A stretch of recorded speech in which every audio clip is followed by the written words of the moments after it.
네, 안녕하세요. 여러분 반갑습니다.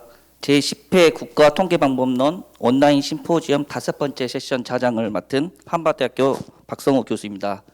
점심시간이 짧아서 식사를 다 드셨는지 모르겠네요. 이번 세션의 주제는 데이터 경제입니다. 다양한 데이터의 출현과 함께 연계, 개발, 효율적 관리를 통한 데이터 경제의 활성화 방안을 소개하고 또 논의해보는 시간을 갖도록 하겠습니다. 주제 발표는 정보통신정책연구원 정용찬 본부장님, 고려대학교 임태훈 교수님, 청운대학교 김미경 교수님 세 분께서 발표를 해주시겠고요. 토론에는 과학기술정책연구원 정일영 연구위원님, 한신대학교 윤건 교수님께서 수고해 주시겠습니다. 그럼 5번째 세션을 본격적으로 시작하겠습니다. 우선 첫 번째 발표로 정보통신정책연구원 ICT 데이터 사이언스 연구본부 정용찬 본부장님께서 데이터 경제 촉진, 데이터 주권과 데이터 거버넌스를 주제로 발표해 주시겠습니다. 본부장님 부탁드리겠습니다. 네, 안녕하십니까. 방금 소개받은 정용찬입니다. 오늘 제가 발표드릴 내용은 데이터 경제 촉진인데 부제가 데이터 주권과 데이터 거버넌스입니다.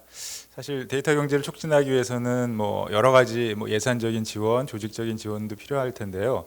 저는 오늘 이제 그러한 촉진을 위한 어떤 핵심 키워드로 데이터 주권이란 무엇이고 또 우리 데이터 거버넌스가 어떻게 갖추어져야 되는지에 대해서 설명드리도록 하겠습니다.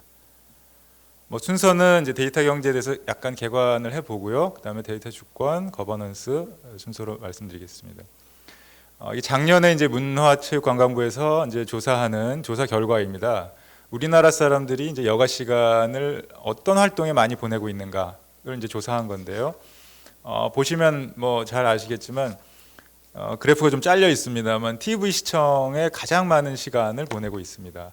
그리고 그 다음이 이제 예상처럼 인터넷 검색을 한다든지 그리고 게임도 있고요. 산책 이렇게 해서 대략 이제 9개, 10가지 정도의 그 주 여가 활동이 나와 있는데 제가 여기 색깔이 지금 표시가 잘 안 나올 수도 있는데 빨간색 표시도 해놓고 주황색 표시도 해놨는데 빨간색 표시로 해놓은 거는 사실은 이게 인터넷이라든지 직접적으로는 스마트폰과 같은 휴대용 기기를 통해서 다 할 수 있는 활동들입니다. 주황색으로 표시해 놓은 거는 주로 주 활동은 이거지만 보조적인 활동으로 뭘 하는가를 생각해 보시면 아실 텐데요. 산책할 때 대부분 그냥 걷지 않습니다. 뭔가 손에 들고 보고 있습니다. 그다음에 헬스 하실 때도 그냥 하시지 않잖아요. 뭘 들여다보시고 최근에 이제 반려동물이 많은데 강아지나 이렇게 산책을 할 때도 보면 주로 이제 스마트폰 같은 걸 들고 있습니다. 그래서 지금 여가 활동이 10가지 정도가 나와 있는데 이 대부분들이 스마트폰을 통하거나 혹은 주 활동을 하면서 또 동시에 스마트폰을 이용하는 그야말로 여가는 스마트폰과 같이 하고 있다 이렇게 말을 해도 과언이 아닌데요. 실제로 이건 좀 오래된 사진입니다만 앞에 그 TV를 본다가 가장 압도적으로 1위지만 실제 여러분들 가정에서 TV 보시면서 집중하시는지 잘 모르겠습니다. 잘 보지도 않지만 요즘은 TV를 본다 하더라도 다양한 활동들을 같이 하고 있거든요. 근데 이것만 해도 이제 옛날 사진이고요. 최근 사진은 이렇습니다. 사실 저희 집도 이런데요. 각자 방에서 그냥 스마트폰으로 영화를 본다든지 TV 같은 걸 보고 있거든요. 이 대화는 어떻게 하죠? 카톡으로 하죠. 식구들하고도. 그래서 이런 식으로 이제 우리의 여가 활동이 이렇게 바뀌고 있다는데 사실은 활동이 바뀌면서 여러분들도 짐작하시겠지만 이 모든 활동들이 예전과 달리 데이터로 다 축적되고 있다라는데 지금의 바뀐 사회의 어떤 특징이라고 볼 수가 있습니다. 이거는 한 2년 전 자료입니다만 우리나라가 인터넷 이용률, 스마트폰 보유율, 성인 대상으로 했을 때 압도적인 1위입니다. 이 아래축은 뭐냐면은 1인당 국민소득인데요. 우리나라가 1인당 국민소득은 아무래도 최상위권은 아니지 않습니까? 근데 실질적으로 인터넷 이용이나 스마트폰은 월등히 1위를 달성하고 있고 그래서 여기 사진에서 보시는 것처럼 사실은 우리나라 사람들에게 있어서 스마트폰은 이제 신체 일부 이렇게 표현을 하는 그런 외국 사람들이 많습니다. 데이터 기업 자체도 이제 결국은 이런 사람들의 활동이 그러한 어떤 데이터와 연관되어서 모든 것들이 데이터로 축적되고 그걸 분석해서 기업의 부가가치를 이제 늘리다 보니까 여기 보시는 것처럼 애플이라든지 뭐 이런 알리바바, 텐센트 같은 게 이제 시총에서 거의 상위를 차지하고 있고요. 제가 이제 이 그림을 한 2, 3년 전부터 발표에 많이 활용하고 있는데 우리나라를 봤을 때 사실 한 3년 전에는 네이버나 카카오가 10위 안에 들어오진 못했습니다. 그래서 우리나라는 좀 아직 많이 떨어져 있다라고 발표를 했는데 제가 그때 발표만 하지 말고 이제 주식을 샀어야 되는데 최근에 네이버, 카카오가 뭐 무서운 속도로 지금 거의 미국이나 글로벌과 거의 동조하는 그런 현상을 볼 수가 있습니다. 사실 데이터 경제라고 하는 말은 뭐 최근에 등장한 말이기 때문에 디지털 경제라든지 인터넷 경제라는 어떤 용어들과 조금 혼용해서 많이 쓰이고 있는데 사실은 앞으로의 그 경제의 어떤 그 특성을 보면 디지털 경제 혹은 인터넷 경제를 거의 대체하는 단어가 데이터 경제라고 볼 수도 있을 것 같습니다. 물론 아직까지는 데이터 경제가 아무래도 인터넷 디지털 경제보다는 조금 부분 집합일 가능성은 높지만요. 뭐 실제로 이런 것들을 보시면 이 데이터 경제 자체는 다양한 어떤 그 플레이어들이 그 활동하는 에코시스템으로 볼 수가 있는데요. 여기서 가장 중요한 메시지는 최근에 이 데이터 경제로 들어오면서 도대체 이 기업이 어떤 산업에 속하는 기업인지 그 정체를 알기 어렵다는 데 있습니다. 그만큼 데이터의 영향력이 전 산업 분야를 거쳐서 파급 효과를 낼 수 있다라는 것이죠. 뭐 네이버 같은 경우 검색 기업이지만 언제든지 뭐 아마존처럼 유통할 수도 있고요. 지금 뭐 은행업이라든지 이런 데 얼마든지 진출할 수가 있고요. 마음만 먹으면 데이터 자산을 활용해서 다른 산업으로도 얼마든지 진출할 수 있는 그런 가능성이 열려 있다는 데 특징이 있습니다. 그래서 최근에는 그럼 데이터 경제 규모가 얼마나 되느냐 이런 것들을 측정하기 위한 어떤 보고서들이 많이 나와 있는데 물론 이걸 그냥 기준들이 틀리기 때문에 맞비교하기는 어렵지만 여하튼 EU의 보고서 같은 경우를 보더라도 전략적으로 앞으로 이 데이터 경제 규모를 늘리겠다 이렇게 선언을 하고 나오는 그런 상황이고요. 뭐 우리나라도 사실 마찬가지고요. 그리고 오전에 이제 키노트 스피치에서도 그 교수님께서 발표해 주셨지만 그래서 최근의 개념은 GDP에서 그로스 데이터 프로덕트 이런 식으로 이제 바뀔 정도로 경제에서 차지하는 데이터의 영향력은 뭐 대단하다 이렇게 말씀드릴 수가 있겠습니다. 근데 사실상 우리나라의 수준이 5위라고 하는데 질적인 측면은 어떨까? 그래서 제가 최근에 data.go.kr에 들어가 봤습니다. 그래서 제가 아마 이거 한 2, 3주 전에 들어가 봤는데 그때 가장 이슈가 뭐였냐면 의대 정원을 뭐 늘려야 되느냐 말아야 되느냐 이게 굉장히 핫 이슈였습니다. 그래서 제가 혹시 의대 정원 데이터가 현재 정원이 얼마나 되나 검색하기 위해서 의대 정원 이렇게 쳐봤습니다. 그랬더니 의대에 관련된 건 하나도 없고요. 맨 밑에 보니까 공공자전거의 대여소별 총 이용 시간 뭐 이런 그 검색 결과가 나왔습니다. 그래서 정말 이게 데이터 찾기가 굉장히 어렵구나라는 그 생각이 들었고요. 또 하나 그럼 의대 정원은 최근 이슈니까 오래전부터 이렇게 익숙하게 사용해온 인구주택 총조사라는 단어를 한번 검색을 해봤습니다. 그래서 제가 원하는 거는 물론 통계청이 하는 2015년 가장 최근 게 2015년이니까요. 그 자료가 좀 나와주지 않을까라고 했는데 안 나오고 있습니다. 그래서 제가 영국의 똑같은 data.go.uk를 들어가봐서 그 센서스라고 딱 쳤더니 거기는 나오더라고요. 그 영국 통계청에서 한 센서스 조사가. 그래서 우리의 데이터 양은 상당히 올라와 있지만 질적인 측면은 그 좀 노력해야 될 부분이 많지 않나 이런 생각을 했습니다. 데이터 주권을 말씀드리려면 사실은 뭐 무역 규범이라든지 이런 복잡한 이야기를 해야 돼서 좀 어렵긴 합니다만 가장 근본적인 핵심은 국경 간의 데이터 이동을 보장할 것이냐 제한할 것이냐 그리고 또 하나는 컴퓨터 설비의 지역화를 요구할 것이냐 금지할 것이냐 뭐 예를 들면 구글의 서버를 한국에다 놓아야 된다 이렇게 규정할 거냐 아니면 뭐 구글 서버는 미국에 있어도 상관없다 뭐 이런 문제가 있고요. 그다음에 소스 코드 같은 걸 공개할 것이냐 이러한 이제 국가 간의 이슈가 있습니다. 물론 이제 굉장히 잘 나가는 미국 같은 국가는 뭐 데이터 이동 보장해야 되고 컴퓨터 설비는 아무데나 둬도 된다고 해야 되고 소스 코드 왜 공개하라고 하느냐 뭐 이런 이제 주장을 할 테지만 뭐 거기에 비해서 우리나라라든지 이렇게 좀 만약에 상대적으로 열위에 있다고 생각하면 이런 것들을 이제 요구할 수가 있겠죠. 근데 최근에 그 양자 협약이나 뭐 이런 것들을 보면 아직까지는 그 협상에 있어서 그런 주제들이 이슈로 떠오르고 있지는 않습니다. 우리나라 같은 경우도 보면 그 최근에 그 FTA 한미 FTA 안에서도 뭐 데이터 로컬라이제이션이라든지 이런 주제에 대해서는 그냥 앞으로 좀 협의를 잘 해보자 이 정도의 선언에 그치고 있어서 아직 그 수면에 떠오르고 있지는 않습니다. 그런데 이제 EU 같은 경우는 올해부터 이제 전격적으로 디지털 세라는 걸 도입을 했습니다. 그래서 이 내용을 보시면 EU 회원국은 모두 다 이제 올 1월 1일부터 세금을 부과해야 됩니다. 예를 들면 뭐 구글이라든지 아마존이라든지 그래서 그 국내 어떤 그 소비자들을 통해서 매출이 발생했다면 거기에 대해서 세금을 내야 된다 이렇게 이야기를 하고 있습니다. 그래서 이 색깔 칠해진 부분들이 이제 각 나라가 이제 도입을 하는 그런 표시인데요. 보시면 이제 그 이태리 같은 경우는 3% 부과하고 있지만 많은 데는 헝가리나 터키는 7.5% 이렇게 부과를 하고 있습니다. 그래서 아직까지는 디지털 서비스에 관한 텍스지만 이게 향후에는 서비스뿐 아니라 이제 더 크게 확장할 수 있다. 이제 이런 것들을 이제 말해주고 있습니다.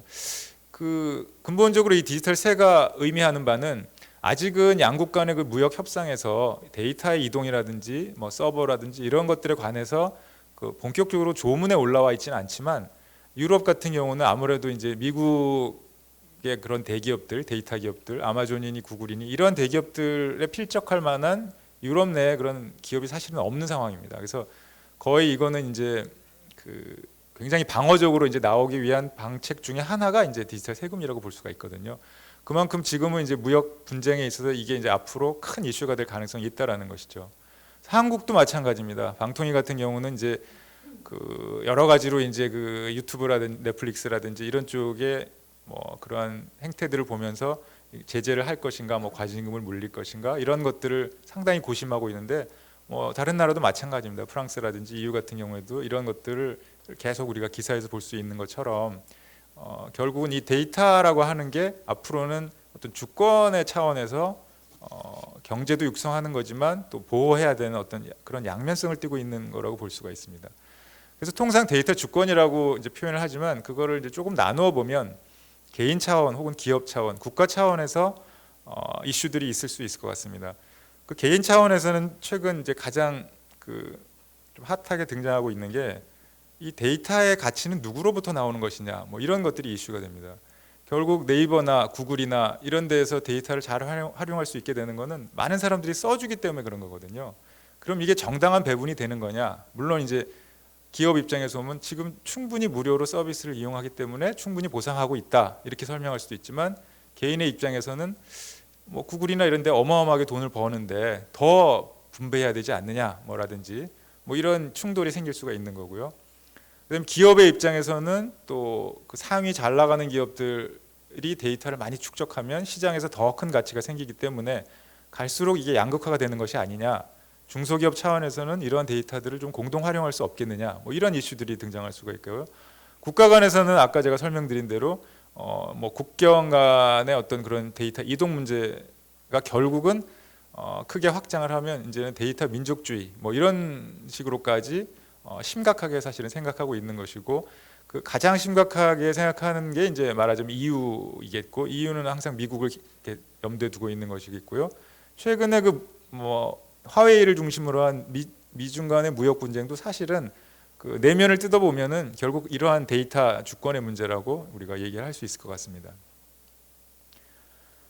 그 데이터 거버넌스 측면에서 보면은요, 최근 한 2-3년간 미국이나 영국, 일본과 같은 나라들이 공통적으로 내는 그런 움직임들이 있습니다. 주로 이제 정부 쪽에서 나오는 움직임인데요. 아주 뭐 우연인지 공교롭게도 미국도 그렇고 영국도 그렇고 일본도 그렇고 증거 기반 정책을 굉장히 강조하고 있습니다. 그러니까 정부가 정책을 할 때 데이터 혹은 통계 여기에 이제 근거해서 해야 된다. 그게 하나가 있고요. 그리고 또 하나는 이제 바뀐 환경 하에서 통계가 어떻게 개혁해야 될 것인가. 이런 통계 개혁 보고서가 있습니다. 그래서 미국도 연방 통계 혁신 보고서가 나왔고요. 일본도 통계 개혁 추진 회의라는 데서 보고서를 냈고요. 가장 최근에는 2020년 올해 같은 경우는 관민 데이터 활용 추진 기본 계획이라고 또 나와 있습니다. 이 안에 들여다보면 민간 쪽의 데이터를 잘 활용할 수 있게 공공 데이터를 개방하는 것도 있지만 정부 안에서의 어떤 그런 데이터의 흐름, 공동 활용 이런 것들도 이제 들어 있습니다. 그래서 사실은 이런 측면에서 보면 우리나라도 지금 여러 가지 대책, 정부 전략이 나오고 있는데 아직까지 이 주제에 관해서 뭐 우리나라 국가통계 혁신 보고서라든지 아니면 증거 기반 정책에 대한 보고서, 뭐 이런 것들은 조금은 미흡한 게 아닌가, 특히 이제 데이터 측면에서 봤을 때.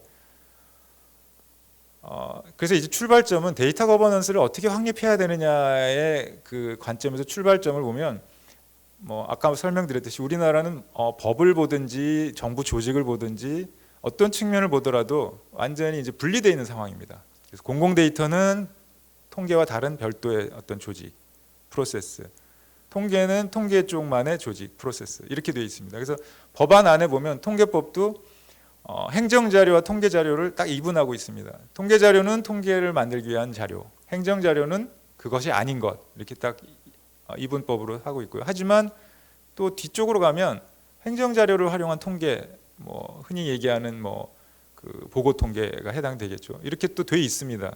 그래서 이제 법상으로 보면 이렇게 완전히 통계자료, 행정자료 분리돼 있고 빅데이터가 일부 이렇게 걸쳐져 있는 어떤 이러한 구조인데, 현재는 이제 이런 모습인데, 그럼 앞으로는 과연 통계자료, 행정자료, 빅데이터가 여전히 이러한 형태로 개념 규정으로 우리가 가야 될 것이냐, 이런 것들은 근본적으로 우리가 다시 생각해야 되는 시점이 아닌가 보고요.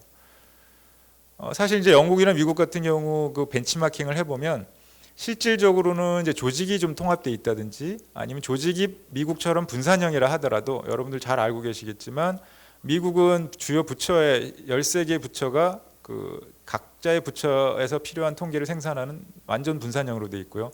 우리는 통계청이 상당히 많은 역할을 하고, 뭐 영국도 마찬가지로 이제 그 통계청이 존재하는 그런 구조인데, 차이가 있다면 그 미국이나 영국 같은 경우는 미국처럼 분산형인 조직에서도 그 프로세스 상에서는 굉장히 연계가 잘 돼 있다는 부분이고요. 뭐 영국 같은 경우는 사실은 이제 영국도 2007년에 벌써 이 통계청의 독립성 문제가 이제 거론이 돼서 그 당시 이제 개혁을 통해서 그 의회만을 지원하는 독립 기구로 완전히 국가통계위원회를 이제 위치를 다시 격상시켰습니다.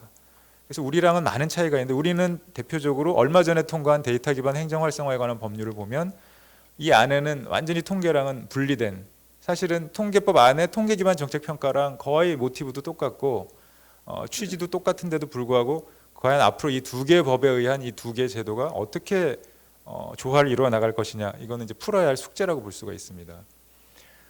또 하나의 측면은 이제 국가 데이터 전략이 우리나라는 좀 부재하다는 겁니다. 그래서 몇 차례 뭐 AI 데이터 전략이라든지 데이터 인공지능 뭐 활성화 기본 계획 이런 것들이 2018년, 19년에 나왔습니다만, 미국처럼 연방 데이터 전략이라든지 영국도 얼마 전까지는 이렇게 명문화된 게 없었는데 지난 8월 달인가 국가 데이터 전략 보고서가 나왔습니다. 그래서 그 안에 보면 5개의 미션, 그다음에 미션별로 어떤 실행 계획을 해야 될 것인지가 명확하게 지금 나와 있는 그런 식으로 이제 발전하고 있는데, 아직 우리는 좀 이런 부분들이 좀 취약하다고 볼 수가 있겠고요. 최근에 이제 데이터 3법 개정이 뭐 이야기가 나오고 있습니다만, 사실은 이번에 코로나 대응을 잘하게 된 배경은 코로나 3법이 사실 있었기 때문에 그런 거거든요. 그래서 코로나 3법을 잘 들여다보시면 개인 정보 보호 차원에서는 어마어마한 일들이 다 예외가 됩니다. 그래서 모든 기관이 이 방역을 위해서는 데이터를 교류할 수 있고요. 그것도 실시간으로 시스템을 통합할 수 있는 그런 상황인데, 이게 가능한 거는 이제 위기 상황이라고 봤기 때문에 가능한 거겠죠. 그러면 거꾸로 이제 아까 말씀드린 데이터 주권이라는 측면에서 보면 우리나라는 그럼 앞으로는 어떤 위기가 도래할 것인가, 그런 경제적인 위기를 예상을 한다면 우리가 가지고 있는 통계법, 데이터 3법, 뭐 데이터 기반 행정관리법 이런 것들이 앞으로는 조금 다른 모습으로 바뀌어야 되지 않나? 이제 이러한 시사점을 우리가 생각해 볼 수가 있는 것이겠죠. 근데 이제 아까도 말씀드렸지만 통계법, 데이터 기반 행정 활성화에 관한 법률을 보면 거의 유사한 기능들이 지금 병렬적으로 지금 이렇게 나와 있는 그런 상황이고요. 그리고 통계청의 어떤 독립성이나 위상이 지금 많이 약화되어 있는 상태고, 실질적으로 각 부처의 통계 조직을 보면 굉장히 혼란스러운 상황입니다. 예전에 그 전산부서와 여전히 있는 데도 있고, 뭐 빅데이터부로 이름이 바꾼 데도 있고, 또 공공정보화라든지 이런 것들, 그 공공데이터 개방과 관련된 조직이 다 같이 있는 데가 있고 나눠져 있는 데가 있고, 그래서 이런 부분들은 결국은 정부 부처 안에서도 데이터, 통계, 공공데이터, 빅데이터 뭐 이런 것들이 어떤 하나의 어떤 목표를 지향하고 있는 것이 아니라 조금은 혼란된 상태다, 이렇게 우리가 이해를 할 수 있을 것 같습니다. 그래서 마지막 남는 문제는 최근에 이제 뭐 데이터청 이야기가 거론되고 있습니다만, 저는 이제 데이터청이라는 이름을 쓰면서부터 상당히 많은 혼란을 좀 초래한 게 아닌가. 왜냐하면 통계청이 있는데 데이터청이면 이거는 통계청이랑 무슨 관계가 있지? 이런 생각이 벌써 들거든요. 그래서 저는 데이터 그냥 전담 조직, 정부 데이터 전담 조직을 어떻게 만들어야 될 것인가의 차원에서 본다면 우리가 고민해야 될 부분이 무엇을 위한 조직인가? 기획이냐, 전략이냐, 예산 조정이냐, 아니면 데이터 결합을 위한 조직이냐, 아니면 유통이냐, 그리고 그 조직은 전문성과 독립성을 어떻게 갖출 것인가에 따라서 이게 청이 될 수도 있고, 뭐 부가 될 수도 있고, 혹은 청와대의 어떤 특별 보좌관이 될 수도 있고, 뭐 국무조정실일 수도 있고, 여러 가지 그 유형이 나뉠 수 있을 것 같습니다. 그래서 제가 이 그림에서 보여드렸듯이 지금 우리나라의 부처나 위원회들의 그 위상을 보면 한 축은 정보보호 쪽으로 가느냐, 정보 활용 쪽으로 가느냐, 또 한 축은 민간 쪽의 산업진흥을 위한 기능이냐, 아니면 공공정책, 정부 정책을 위한 기능이냐, 이렇게 크게 두 축으로 볼 때 개인정보보호위원회는 완전히 정보보호, 공공정책 쪽에 이제 위치하고 있다면 공공데이터전략위원회는 산업진흥, 정보활용, 그리고 나머지 조직들은 이제 이 가운데쯤 과기정통부는 아무래도 진흥 쪽 이렇게 하고 있는데, 그렇다면 우리가 데이터 전담 조직을 앞으로 만들어야 되겠다라고 이제 논의를 한다면 사실은 지금 제가 말씀드린 대로 이 안에서 어떤 포지션을 가지는 조직을 우리가 원하는지, 그럼 그 포지션을 가진 조직이 있다면 기존의 조직과는 어떻게 기능을 재분배할 것인지, 그럼 거기에 따라서 자연스럽게 그 위치는 부가 될 것인지, 뭐 청와대 소속의 어떤 담당자만 있으면 될 것인지, 미국처럼 여러 가지 그 대안이 나올 것 같습니다. 그래서 제가 오늘 말씀드리고 싶은 거는 지금 이제 데이터 경제 시대라고 이제 많이들 말씀을 하시고, 뭐 디지털 뉴딜이라든지 데이터 뉴딜을 통해서 중요성을 모든 사람이 공감하고 있는데, 지금이야말로 데이터 거버넌스 확립이 굉장히 중요한 시기이고, 데이터 거버넌스의 출발은 그 국가 데이터 전략뿐 아니라 데이터 관련 전담 조직의 재정비인데, 이 전담 조직의 재정비는 제가 지금 말씀드린 대로 이 기존의 정부 조직들을 어떤 목적을 가진 부처와 이렇게 기능 배분을 다시 할 것인가, 이러한 근본적인 차원에서부터 출발해야 되고, 현재 있는 통계청의 어떤 전문성이나 이러한 기능들을 과연 데이터 전담 조직과 어떻게 결합시킬까에서 출발해야 한다고 생각을 합니다. 네, 감사합니다. 네, 고맙습니다. 정영천 본부장님 발표 감사합니다. 다음으로는 고려대학교 빅데이터 융합사업단 임태훈 교수님께서 데이터 생명주기 관점의 데이터 경제 활성화 방안을 주제로 발표해 주시겠습니다. 발표 시간은 20분이고요. 발표 부탁드리겠습니다. 네, 안녕하세요. 임태훈이라고 합니다. 지금 심포지엄 내용이 유튜브를 통해서 실시간으로 중계가 되고 있는 걸로 알고 있는데요. 제가 대전에 내려오면서 저희 초등학교 다니는 두 딸과 제 집사람이 이거를 시청을 하겠다고 그러더라고요. 그래서 조금 부끄럽기도 하지만, 이게 이 말씀을 드리는 이유는 사실 제 발표 주제와 관련이 있기 때문입니다. 실시간 스트리밍이 유튜브로 되고 있는데, 이거를 제가 제 계정으로 들어가서 다운로드 할 수가 없더라고요. 그래서 여기 오자마자 그 담당하시는 선생님께 여쭤봤습니다. 다운로드 동영상 파일을 다운로드 받아서 저를 주실 수 있는지. 주신다고 흔쾌히 말씀을 해주셔서 저는 매우 다행이라고 생각을 했습니다. 지금 이런 상황에서 이 발표 동영상이 유튜브 플랫폼 것이냐, 아니면 유튜브에 계정을 개설하셔서 이 동영상을 다 올리시고 이 준비를 하시는 통계 개발원 것이냐, 아니면 발표를 하는 제 것이냐, 이런 데이터 소유권 문제가 지금 많이 대두되고 있는데요. 그런 관점에서 저는 데이터 경제 생태계에 이 정보 주체가 속해야 되고, 그런 관점에서 향후에 데이터 경제 활성화 방안도 그런 생태계 관점에서 짜져야 된다고 생각을 하고요. 그런 생각에서 오늘 발표 주제를 이제 말씀드리도록 하겠습니다. 그 말씀드렸던 제 발표 동영상을 제가 다운로드 받아서 제 딸들에게 보여주는 이런 행위 자체, 그러니까 저에게 그런 권리가 있다는 그 주장을 국내에서 이제 마이데이터라고 부르고 있습니다. 그래서 발표의 내용은 주로 이제 마이데이터에 관한 내용이 될 것이고요. 그거 마이데이터가 어떻게 경제 활성화 방안과 연결되는지 좀 집중 설명을 드리도록 하겠습니다. 먼저 데이터 경제의 정의부터 보면 데이터 경제, 데이터 이코노미라는 용어가 나오기 이전부터 데이터 드리븐 이코노미 또는 데이터 에즈 이코노미 굿 뭐 이런 용어들이 많이 출연을 했었습니다. 그리고 이제 우리나라 보고서에도 데이터 경제의 정의를 데이터 활용이 다른 산업 발전에 촉매 역할을 하고 새로운 제품과 서비스를 창출하는 경제 이렇게 정의를 하고 있는데요. 그 출처를 찾아가 봤습니다. 그 가트너 보고서에 2011년 보고서에 나오는 정의인데요. 우리나라 정의랑 약간 다릅니다. 우리나라는 다른 산업 발전에 촉매 역할을 한다고 되어 있었는데 가트너는 여기 보시면 이제 애플리케이션 경제나 소프트웨어 경제, 하드웨어 경제가 아닌 데이터에 의한 경제다 이렇게 해놨고요.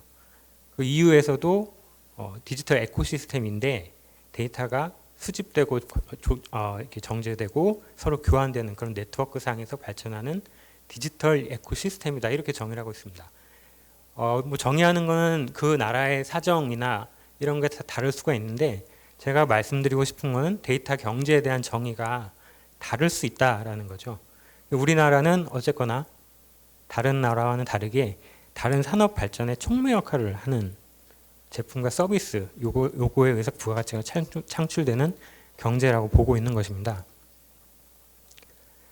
그러면 아까 보신 이제 그 데이터가 가치 창출되는 그 과정을 좀 설명을 드리면 우리나라에서는 수집, 저장, 유통, 활용 이런 가치 사슬 상에서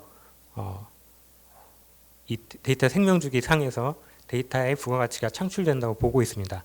근데 이 체계 생명주기도 보는 관점에 따라서 다 다릅니다. 대략적으로 이렇다는 것이죠. 밑에 그림으로 나온 것은 이제 다른 사례입니다. 그리고 이렇게 보는 사례도 있습니다.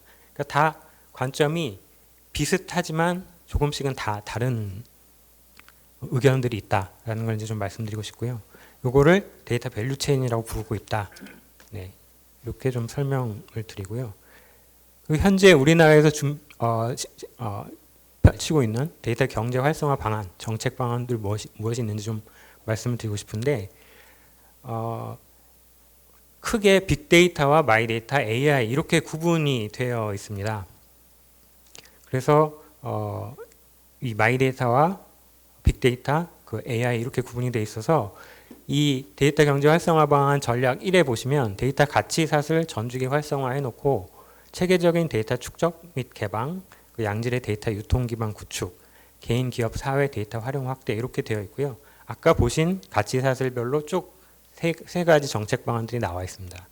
그런데 이제 한 가지 의문점이 드는 게 다른 산업의 부가가치를 데이터로 창출하는 경제인데 이런 우리나라의 정의에 맞게 이런 전략들이 도출이 되었는가 약간 이런 의문이 좀 들기 시작했습니다. 그냥 봐서는 이게 데이터 가치사슬 그 생태계 데이터 경제에 참여하는 주체나 이런 그 가치사슬별로 또 다른 산업에 영향을 주는 관점에서 이 정책들이 도출된 것 같지가 않았습니다. 그래서 이제 아까 말씀드렸던 빅데이터, 마이데이터, AI 이런 이제 관점에서 세부 정책 방안들이 그 내용들이 무엇인지를 좀 말씀드릴 텐데요. 사실 AI 같은 경우는 이제 기술 적용, 기계에 의한 학습 이런 거여서 주로 빅데이터와 마이데이터 위주로 좀 설명을 드리겠습니다. 이 데이터 경제 활성화 방안에서 이제 모토가 하나 나왔죠. 데이터를 가장 안전하게 잘 쓰는 나라를 만들겠습니다라고 되어 있는데 이 모토를 토대로 그 데이터 경제 활성화 방안이 나왔고 거기에 이제 하나의 성과로 데이터 3법이 개정이 되었습니다. 근데 데이터 3법 개정 내용을 보면 빅데이터와 마이데이터로 구분이 되어 있거든요. 근데 대부분의 바뀐 내용들은 빅데이터 부분입니다. 가명 정보와 익명 정보 처리하는 방법들을 이제 그런 이제 그런 거를 법으로 이제 처리를 한 내용이고요. 마이데이터는 신용정보법의 금융 분야 마이데이터 산업 도입을 위해서 그 근거 규정들이 들어가 있습니다. 그래서 데이터 3법이 이렇게 이제 개정이 되었죠. 올 초에. 예. 그런데 이제 빅데이터에는 사실 빅데이터는 그동안 굉장히 이제 많이 논의가 되었기 때문에 사실 큰 이슈가 없습니다. 한 가지 말씀드리고 싶은 거는 이건 이제 빅데이터 사례인데요. 이건 사이트 들어가서 포스케어 체크인을 쳐보시면은 요 이제 이 사례가 나오는데 요것과 요 다음에 이제 말씀드릴 사례를 비교를 해보시면 여기는 아까 말씀드린 것처럼 익명 정보, 가명 정보이기 때문에 개인이 드러나지가 않습니다. 그래서 빅데이터를 정책에 반영을 할 때도 정작 정보 주체는 빠지게 됩니다. 네. 요게 이제 요 화면이 그 정보 주체의 동선을 포스퀘어라는 앱에서 추적을 해가지고 이 정보 주체들이 이 뉴욕시티에서 어떻게 움직였나 시간대별로 쭉 흐름을 보여주는 화면이거든요. 그래서 이게 이제 빅데이터 처리가 된 거죠. 개인을 익명화 가명화 시켜서 화면으로 보여주는 건데요. 또 한 사례는 이런 게 있었습니다. 미국의 빅데이터 사례인데 아마존에서 그 2014년도인가 주문을 하기 전에 배송을 미리 해주는 시스템으로 특허를 냈었습니다. 그 주문도 하기 전에 집 근처에 뭐 배송지에 배송이 이미 시작이 되는 거예요. 그 내용을 이제 궁금해서 좀 들여다봤는데 제가 만약에 해리포터 1, 2권을 샀다. 그러면 이제 3권을 저희 집 근처 배송지에다 갖다 놓는 겁니다. 제가 분석이 돼야 되겠죠. 제가 이 사람이 해리포터 3권을 살 확률이 80% 이상이면 뭐 배송을 시작하라든지. 그래서 제가 3권을 살 때까지 할인 쿠폰을 줍니다. 사게끔 유도를 하는 거죠. 근데 앞에 사례와 이 뒤에 사례의 큰 차이점은 뒤에 사례가 제가 특정이 되어서 분석이 된다는 거죠. 근데 그 미국에서는 이런 빅데이터의 범위 내에 그 정보 주체를 식별하고 들어가는, 식별해서 분석하는 것까지 포함을 하고 있습니다. 근데 우리나라는 유독 가명화, 익명화 처리된 데이터만 빅데이터로 보고 있습니다. 그래서 사실 데이터 경제, 다시 한번 말씀드리는데 데이터 경제 활성화 방안에 정보 주체가 좀 빠져버리게 되는 이런 안타까운 상황이 좀 벌어지고 있습니다. 그래서 빅데이터 분석하시는 기업 대표님께서 실제로 하신 얘기인데 빅데이터 분석을 해봐야 그 하는 이유는 빅데이터 분석을 하는 이유는 제품이나 서비스를 팔기 위한 건데 분석을 해봐야 이게 익명 가명화돼 있어서 누구에게 뭘 팔지 모르겠다. 빅데이터 분석에서는 늘 명동에 자주 모이는 20대들이 뭐 몇 시, 7시 정도에 뭐 아메리카노를 잘 마시더라. 이런 정도밖에 안 나오는 거죠. 그래서 아메리카노 쿠폰을 뿌려야 되는데 기업 입장에서는 누구에게 뿌려야 되느냐라는 문제들이 발생을 합니다. 그래서 나온 대안이 이제 마이데이터입니다. 마이크로소프트에서 데이터 이코노미를 주제로 이제 컨퍼런스를 열었었는데 여기 이제 오너십이 들어가 있습니다. 앞에 이제 발표해 주신 박사님께서도 이제 데이터 주권 얘기를 해주셨을 때 일부 이런 얘기가 포함되어 있더라고요. 그리고 오너십하고 액세스하고 포터빌리티 이게 이제 열람과 데이터 이동에 관한 것들이거든요.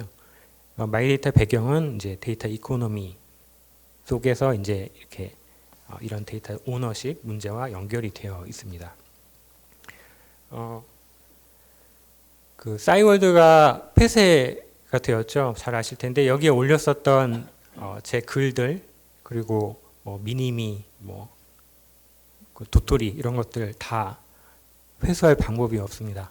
이런 것들이 만약에 마이데이터 사상에 의해서 제가 기계 가독 형태로 제 노트북에 제 PC에 다운로드 받아서 뭐 페이스북에다 쓴다든지 이러면 저에 대한 데이터 오너십이 좀 더 확실해질 거라고 저는 봅니다. 뿐만 아니라 카톡에 뭐 지금은 이제 백업이 돼서 다행이긴 한데 카톡 플랫폼 외에서는 벗어날 수가 없죠.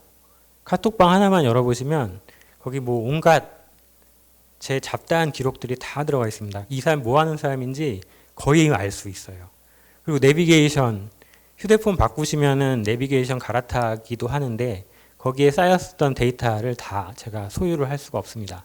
다른 내비게이션에 가서 또 쌓아야 됩니다. 근데 내비게이션만 들어가 보셔도 제가 저희 가족들과 어디 여행을 갔다거나 이런 그 이동 경로들이 다 나오거든요. 이런 것들이 다 사라지게 됩니다. 한 가지 이제 데이터 오너십을 데이터 소유권으로 해석하지는 않고 있습니다. 이제 국내 학회에서는 좀 의견이 갈려서 뭐 그런 걸 하나 말씀드리고 이 마이데이터는 전통적인 CRM과 대응되는 VRM 개념에서 나왔습니다. VRM 개념이 벤더 릴레이션십 매니지먼트인데요. 전통적으로는 이제 이 고객 관리 시스템이죠. 예전에는 기업이 고객을 관리를 했지만 이제는 고객이 기업을 관리하겠다는 측면의 그런 사상입니다.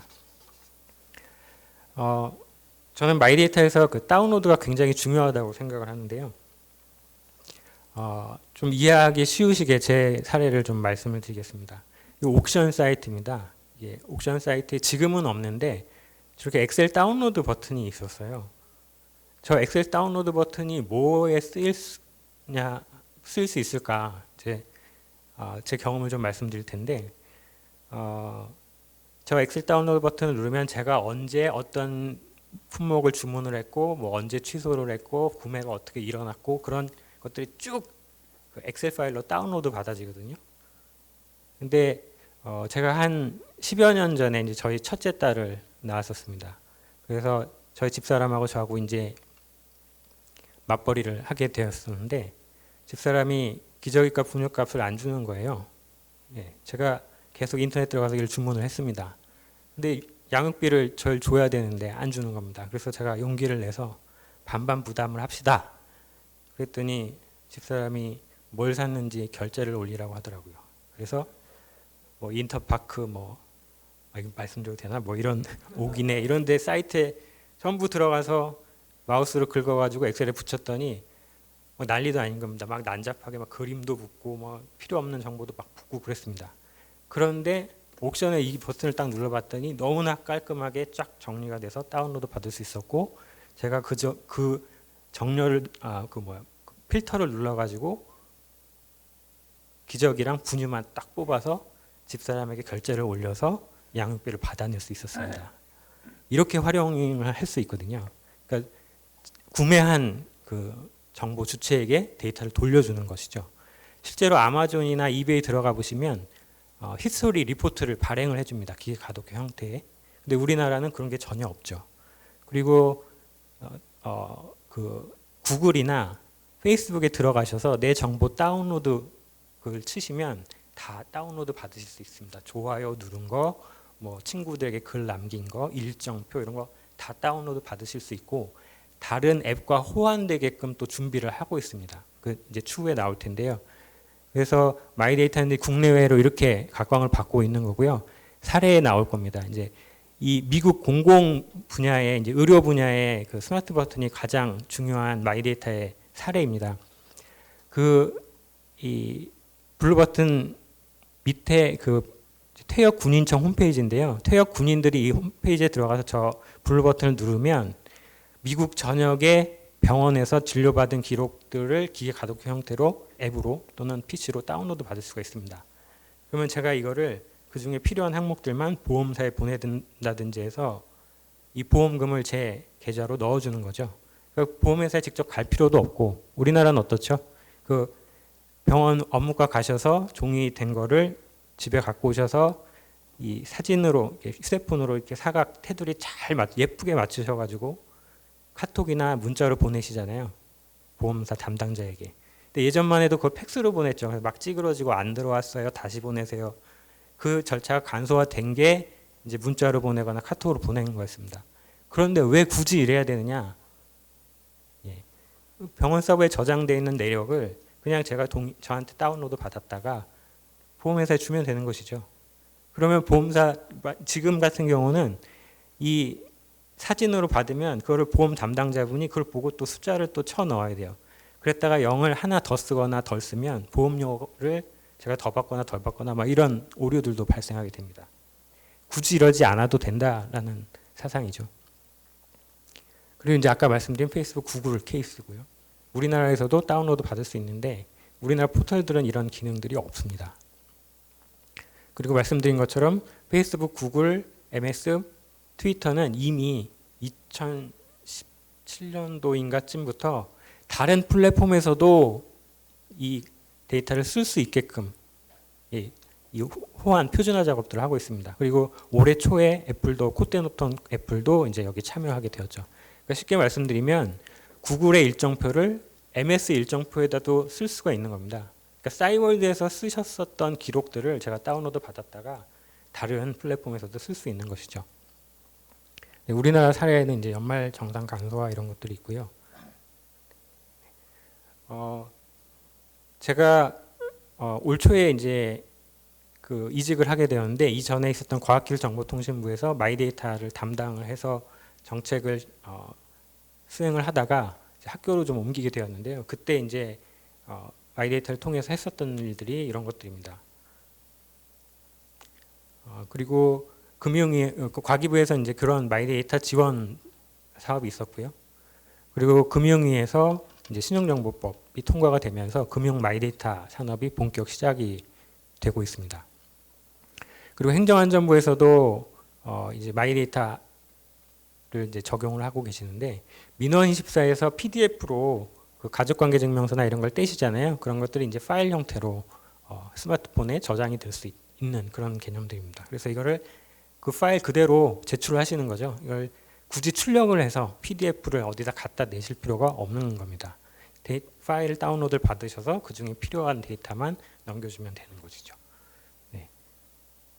그리고 그래서 이제 다시 데이터 경제와 내에서의 그 마이데이터의 방향을 좀 말씀을 드리면 이 데이터 경제 활성화를 위해서 첫 번째로는 이 정보일 것이냐 데이터일 것이냐를 좀 구분을 짓고 갔으면 좋겠습니다.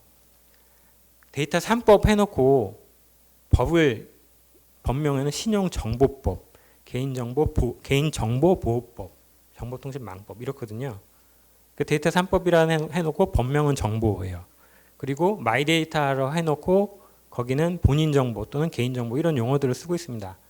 그러니까 4차 산업혁명 시대에 데이터를 잘 쓰려는 취지라면 이제 정보라는 용어는 버려야 되겠죠. 정보는 사람이 읽을 수 있는 휴먼 리더블한 그 파일이라고 생각을 하고요. 개인 생각입니다만 이 데이터 4차 산업혁명 시대에는 머신 리더블한 데이터가 진짜 활용될 수 있는 그런 정책들로 좀 바뀌어야 된다고 생각이 됩니다. 그리고 이제 이 마이데이터도 데이터 개방 관점에서 좀 볼 필요가 있다는 내용이고요. IDC 보고 자료에 의하면 마이데이터 개인 데이터가 전체 데이터의 한 75%라고 합니다. 그래서 이미 그 상품 데이터는 기업들이 스스로 자발적으로 이제 개방을 했고 공공 데이터가 2000년부터 이제 개방 정책이 슬슬 나오면서 2013년도에 법이 개정됐었는데 이제 남은 건 이제 개인 데이터라는 거죠. 그래서 개인 데이터를 활용할 수 있는 이런 정책들이 데이터 경제의 정책들로 들어와야 된다. 그러면서 그래야 정보 주체들도 이 전체 정책의 그 생태계 안에서 플레이어 역할을 할 수 있게 되어야 한다라는 게 이제 저희 그 주된 발표의 주제입니다. 그리고 먼저 데이터 거버넌스 차원에서 데이터가 어떤 것들이 있는지 국민, 정부, 기업 입장에서 데이터를 만들어내는 입장에서 어떤 데이터들이 있는지 좀 살펴볼 필요가 있을 것 같아요. 그래서 발표 자료를 제출하고 나중에 봤더니 고치고 싶은 것들이 너무나 많았으나 일단은 이 정도 선에서 이제 이렇게 분류를 제 나름대로 해봤었습니다. 물론 이것들은 이제 그 이론에 맞게 이제 또 정제가 돼야 되겠지만 이런 작업들이 좀 필요하다고 보고요. 또 데이터 생태계에서 이제 거듭 말씀드리긴 하는데 지금까지는 비식별화되어 있기 때문에 정보 주체가 빠져 있었습니다. 실제로 앞으로의 생태계, 데이터 경제 활성화 생태계에서는 정보 주체가 들어가서 거기서 이제 이동권도 행사를 할 수 있고 여러 가지 다양한 플레이어 역할을 실질적으로 할 수 있는 그런 생태계가 가꿔져야 된다고 생각을 하고요. 시간이 없어서 좀 짧게 말씀드릴 텐데요. BLTS 관점이라는 게 있습니다. 베이컨, 렉터스, 토마토, 샌드위치 이건데요. 또 다른 말로는 비즈니스, 리걸, 테크닉, 소사이어티 이렇게 이 생태계를 바라보는 관점입니다. 그 관점대로 서비스의 방향이라든지 뭐 법적인 근거들, 네. 그리고 기술, 인증, 동의, API 이런 것들, 그리고 이 기업의 신뢰 조건, 정부의 역할 이런 것들, 이제 사회 문화적인 것들이죠. 이런 것들을 좀 정의해 나갔으면 좋겠고요. 이런 것들이 데이터 경제 활성화라는 큰 틀로 묶여서 생태계의 그 주체, 국민, 산업, 정부 주체별로 좀 알맞게 수집, 유통 활용 단계별로 정책들이 좀 나와줬으면 하는 바람입니다. 네, 이상 발표를 마치겠습니다. 감사합니다. 네, 임태훈 교수님 발표 감사합니다. 마지막 발표는 청운대학교 미디어 커뮤니케이션과 김미경 교수님께서 해주실 텐데요. 플랫폼 데이터 경제 시대 참여 격차에 대한 연구, 격차 해소를 중심으로 주제로 발표를 해주시겠습니다. 주제 발표는 20분입니다. 부탁드리겠습니다. 안녕하십니까. 플랫폼 데이터 경제의 경제 시대의 참여 격차에 대한 연구를 발표하게 된 청운대학교 미디어 커뮤니케이션과 김미경입니다. 실제로 이제 통계청에서 이러한 데이터와 관련된 이런 세미나를 관련성이 있기 때문에 이런 세미나를 준비를 하셨는데, 제가 또 미디어 커뮤니케이션 학과의 교수로서 이 데이터와는 약간 거리가 멀긴 하지만, 제가 생각할 때는 플랫폼을 미디어라고 했을 때 그 플랫폼이 경제의 가장 주축이 될 것이다라고 판단을 했고, 그 플랫폼과 데이터는 같이 간다라고 판단을 했기 때문에 결국에 데이터의 생태계를 마련하는 데 있어서 물론 공급자나 비즈니스 측면도 중요하지만 데이터를 만들어내는 주체는 결국에는 시민에 있다라고 생각을 했기 때문에, 시민이 데이터의 중요성을 알고 그리고 그런 데이터를 만들어낼 수 있도록 적극적으로 참여하는 것이 결국에는 데이터 경제를 활성화하는 데 가장 중요한 동인이라고 판단을 했기 때문에 이러한 주제를 제가 준비를 하게 되었습니다.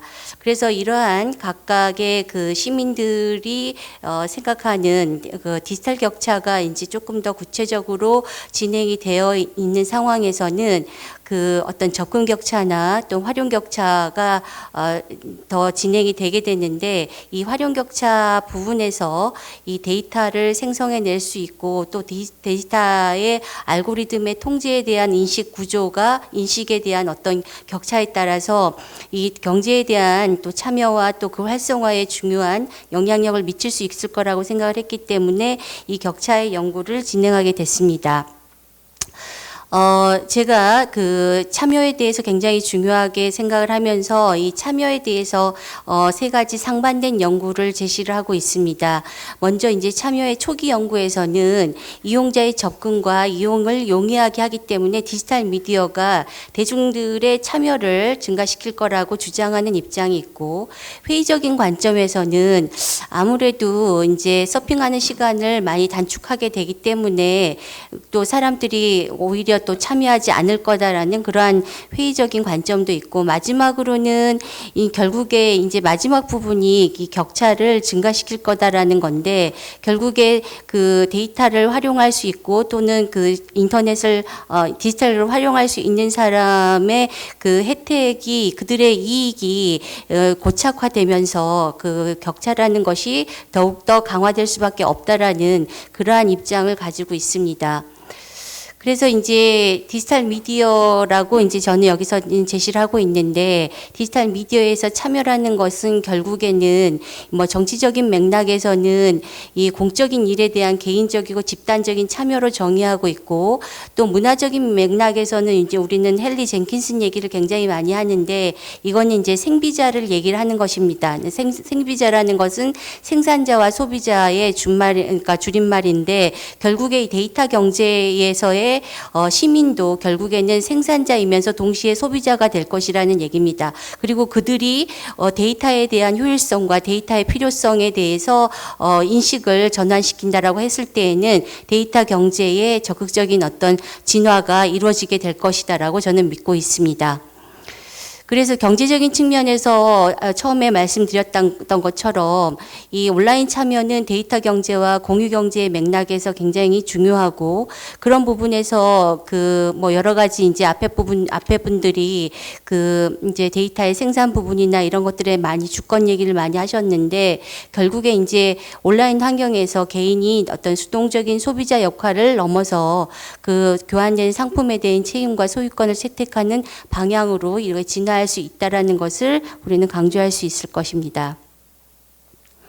그리고 이제 데이터, 물론 플랫폼 시장을 얘기할 때는 데이터가 굉장히 중요한데 이 데이터의 격차가 왜 지금 현재 시점에서 우리가 주목해 봐야 되느냐. 제가 본 그 자료에서는 아프리카나 개발도상국에서 데이터가 만들어지지 않음으로 인해서 그 빈곤이라든지 이런 문제들이 사회적으로 굉장히 이제 중요한 어떤 해결점을 못 찾는 문제가 생기게 됐다라고 하고요. 또 남녀 간에도 그 남자들 어떤 구글에서 어떤 장소를 검색을 하게 되면 뭐 사창가라든지 유흥가라든지 이런 식으로 그 장소가 그런 식으로 검색어에 뜨는 이유가 남자들이 그 위치 정보를 많이 공유하기 때문에 그렇다고 하거든요. 그럴 경우에는 정보의 편향이라든지 이런 것들이 이제 나타나게 될 것이고 또 그것이 장기적으로 나타났을 때는 정보의 불평등으로 인해서 사회적인 어떤 문제도 발생할 수 있기 때문에 데이터에 의한 데이터의 어떤 생성이라든지 이런 데에 대한 격차 문제는 우리가 또 더 중요하게 주목해 볼 필요가 있다라고 생각이 듭니다. 그런데 이제 플랫폼 시장에서 데이터는 왜 중요한 것인가? 이 플랫폼 시장은 인터넷을 통해서 서비스를 제공하고 또 콘텐츠 제작이라든지 업로드라든지 공공이 참여할 수도 있는 양면적이고 다면적인 시장의 서비스를 제공하고 있지요. 그리고 뭐 제가 이제 여기에서 실증적인 조사를 하게 됐는데 뭐 검색이라든지 소셜 미디어든지 상거래 옥션이라든지 뭐 앱스토어라든지 뭐 디지털 광고, 금융, 뭐 교통 등의 부분에서도 이 플랫폼 시장은 굉장히 활성화되고 있습니다. 그리고 이러한 플랫폼이 이제 이용자 간의 어떤 상호작용이라든지 데이터 활용 또 어떤 트위터의 효과 이런 부분에서 공통점으로 넓은 의미에서 이용자의 관점의 시간에 점유율에 의한 시장에서 비즈니스를 하고 있습니다. 또 플랫폼 사업자는 구매자와 판매자 간의 그런 관계를 관리하고 전체 플랫폼의 가치를 증대하고 있습니다. 그래서 플랫폼 사업자는 데이터를 활용해서 사람들이 필요로 하는 서비스를 제공해 부를 축적하기도 합니다. 그렇기 때문에 플랫폼 비즈니스 모델에서 이런 핵심은 이용자의 수요나 성향을 이해하고 우위성을 지속적으로 강화해야 되고요. 데이터의 손실 없이 재사용이 가능하고 자신만이 전유한 새로운 비즈니스 기회를 포착할 수 있다는 부분에서 절대적으로 유리하다고 할 수 있습니다. 그래서 이제 만약에 플랫폼 시장에서의 어떤 플랫폼 경제와 데이터의 관련성을 우리가 얘기할 때 간접적인 네트워크 효과, 뭐 직접적인 효과, 뭐 이런 얘기들 수학 체증의 법칙 뭐 이런 식의 얘기들 많이 하는데 그 중에서 이제 결국에는 플랫폼 안에서 플랫폼 생태계가 제대로 돌아가려면 결국에는 소비자가 거기에 많이 참여함으로써 그 플랫폼의 가치가 증대될 수 있기 때문에 플랫폼 시장 안에서의 또 그 소비자의 많은 참여와 그 소비자에 의해서 만들어지는 데이터가 굉장히 중요하다고 할 수가 있겠습니다. 그리고 이제 이 데이터 경제라고 이제 제가 이름을 붙였기 때문에 일단은 데이터 경제 발전을 위해서는 이 세 가지 부분이 가장 필요하다고 합니다. 물론 앞에서 여러 이제 선생님들께서 좋은 그 뭐 어떤 법률적인 부분이라든지 거버넌스 부분에서 많은 말씀을 해주셨지만 결국에는 데이터 경제를 발전하기 위해서는 프로세스와 그리고 조직의 문화 또는 데이터 그 자체 이 세 가지가 가장 중요하다고 서베이 결과에서 나왔습니다. 그리고 또 그런데 이제 처음에 제가 말씀드린 것처럼 이 데이터 경제에서 참여라는 것은 결국에는 데이터 생태계 안에서 그 데이터는 시민들이 만들어내는 것이고 시민들이 참여자가 돼서 데이터를 생성하는 크라우드 소싱이 굉장히 중요하고 사용자들이 만들어서 기꺼이 제공하는 데이터는 중요한 역할을 한다고 할 수 있습니다. 시민들이 데이터를 생성하고 거래하는 주체로서 등장함으로써 힘을 갖게 되는 것이죠. 또한 정성 들여서 개발해도 시민의 참여를 이끌어내지 못한다면 결국에는 실패하게 되고 커뮤니티의 정부와 스타트업, 기업, 시민들이 함께 참여해서 어떤 데이터 생태계를 만들어내는 것이 결국엔 데이터 경제를 활성화시키는 가장 중요한 환경이 될 수 있을 것입니다. 또한 그 이제 격차의 문제를 얘기를 안 할 수가 없는데요.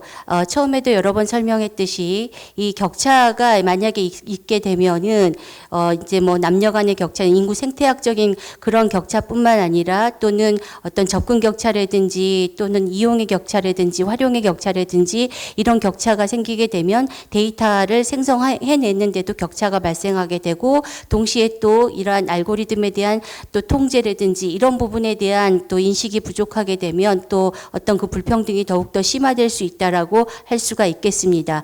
그래서 실제로 이 격차의 문제는 이론적으로는 이제 가장 그 반디직이라고도 하고 반다이크라고도 하는데요. 네덜란드에 있는 그 학자가 가장 이 문제를 많이 언급을 하게 됐습니다.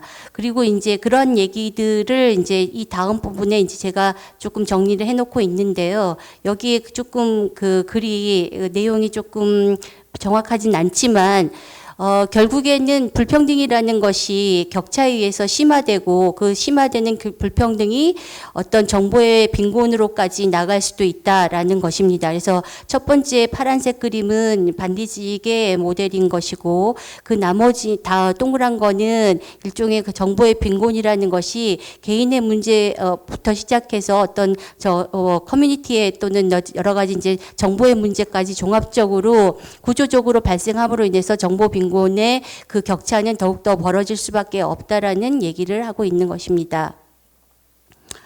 그래서 제가 뭐 다른 선생님들은 다 현업에 계시기 때문에 아무래도 그 데이터에 관련된 어떤 아젠다를 들고 오셨는데 저는 이제 이 수용자 조사를 했기 때문에 이용자 조사를 했기 때문에 일단 실증 조사를 좀 해봤습니다. 그래서 한 330명을 표집을 해서 이 결과를 도출해 보았습니다.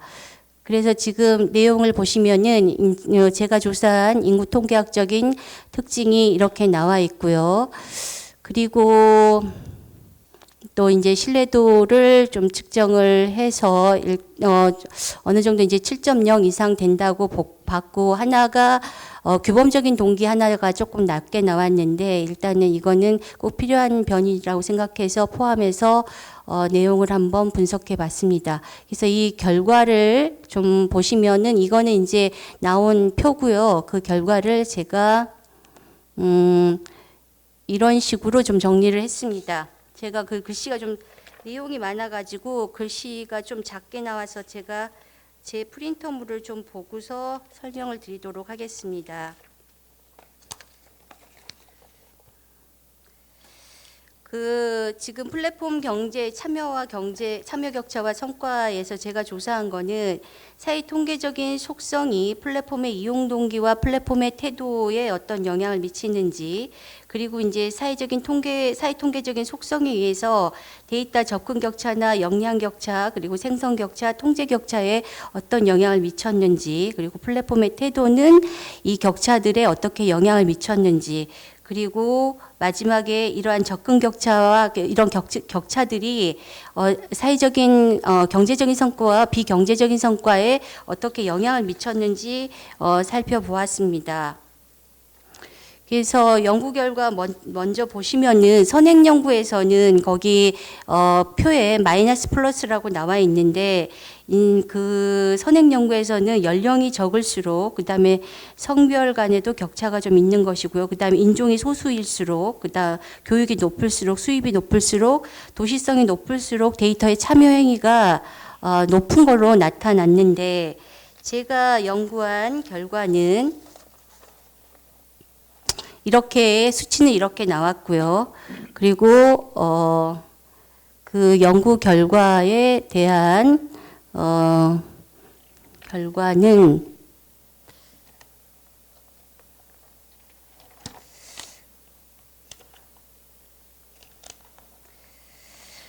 지금 사회통계학적 변인에 따른 참여 행위 부분에서요. 연령은 나이가 적을수록 이 접근 격차가 적은 것으로 나타났습니다. 그리고 기기 이용 격차는 연령과 계층과 정치 성향과 사회적인 관여도 이게 영향을 미쳤고요.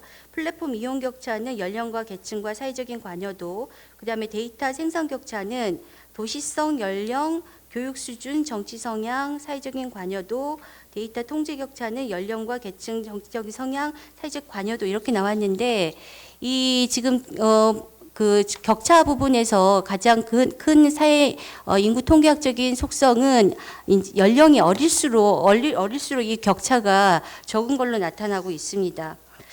그리고 이제 지금 이제 동기 부분에서 사회 통계적인 선행 요인과 동기와의 관계에서 지금 선행 연구가 지금 제가 정리를 해놨는데 거기에서 저는 이제 도구적 동기하고 사회 유의적 동기하고 규범적인 동기, 이 동기를 이런 식으로 좀 요인으로 분리를 해서 그거를 조사를 했습니다. 그래서 조사 결과는 지금 표에는 이렇게 나왔는데요. 그러니까 뭐 도시 규모가 도구적 동기와 사회 유기적 동기에 영향을 미쳤고 태도에도 영향을 미쳤고요. 연령은 사회 유의적 동기와 그다음에 규범적 동기 그리고 교육 수준은 도구적 동기 또 사회 유기적 동기 규범적 동기 태도에 영향을 미쳤고 수입은 도구적 동기 그다음에 계층은 도구 사회 유의 그다음에 규범 태도 이렇게 영향을 미쳤습니다. 정치적인 성향은 규범적인 동기만 빼고 이렇게 나왔고요. 사회 관여도는 도구와 사회 유의 이렇게 영향을 미쳤습니다. 그래서 표에 이렇게 정리가 되어 있는데요. 표가 좀 작아서 좀 글이 안 보여가지고 그렇습니다. 일단 그리고 이제 여기서 중요한 거는 이제 참여 행위적인 선행 연구 부분에서 각각의 개념들을 어떻게 제가 조작적으로 정의를 내렸는지에 대해서 앞에 그 녹색 글씨로 되어 있는 거를 한번 주목해 보시기 바랍니다. 그래서 정보 접근 격차는 정보의 기기의 보유와 성능 및 컴퓨터 인터넷 접근 용이성의 차이이고요. 기기 역량적인 격차는 컴퓨터 인터넷 이용 능력 수준의 차이고 플랫폼 활용 격차는 이거를 일상생활에 활용할 수 있느냐의 정도고요. 그다음에 데이터 표현과 생성 격차 같은 경우에는 데이터를 표현하고 생성할 수 있는 정도의 차이라고 할 수 있습니다. 그리고 마지막에 통계 인식 격차는 알고리즘에 의해서 이게 통제될 수 있음을 인식하는 정도의 차이로 이렇게 나눴습니다. 그래서 이러한 그 선행 연구를 바탕으로 제가 그 참여 행위에 따른 동기에 따른 참여 행위를 정리를 했는데요. 거기 나와 있는 것처럼 도구적인 행위는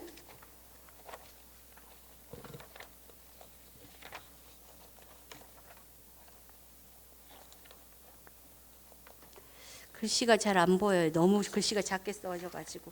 도구적인 행위는 데이터 생성에 영향을 미쳤고 그다음에 사회 유의적인 동기는 기기의 이용 격차와 플랫폼 이용 격차, 데이터 생성과 데이터 통제 그리고 규범적인 동기는 데이터 생성에 영향을 미치는 것으로 나왔습니다.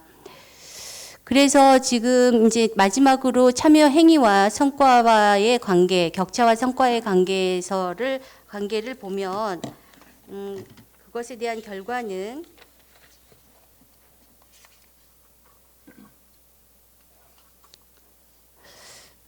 결과는 이렇게 나와 있습니다. 그래서 플랫폼의 이용 격차와 데이터 생성, 데이터 통제가 사회적 성과와 정치적 성과 그리고 경제적 성과로 경제적 성과에 영향을 미치는 것으로 나왔습니다.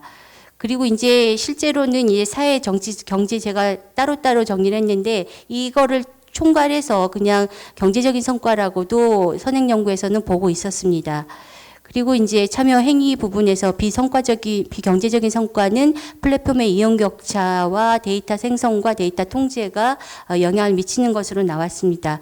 이러한 연구 결과가 실제로 어떤 함의를 가지고 있는지에 대해서 좀 정리를 하면 결국에 이제 플랫폼 경제의 참여 연구는 플랫폼 형태와 수준에 대한 명확하고 차별적인 이해가 필요하다라고 할 수 있고요.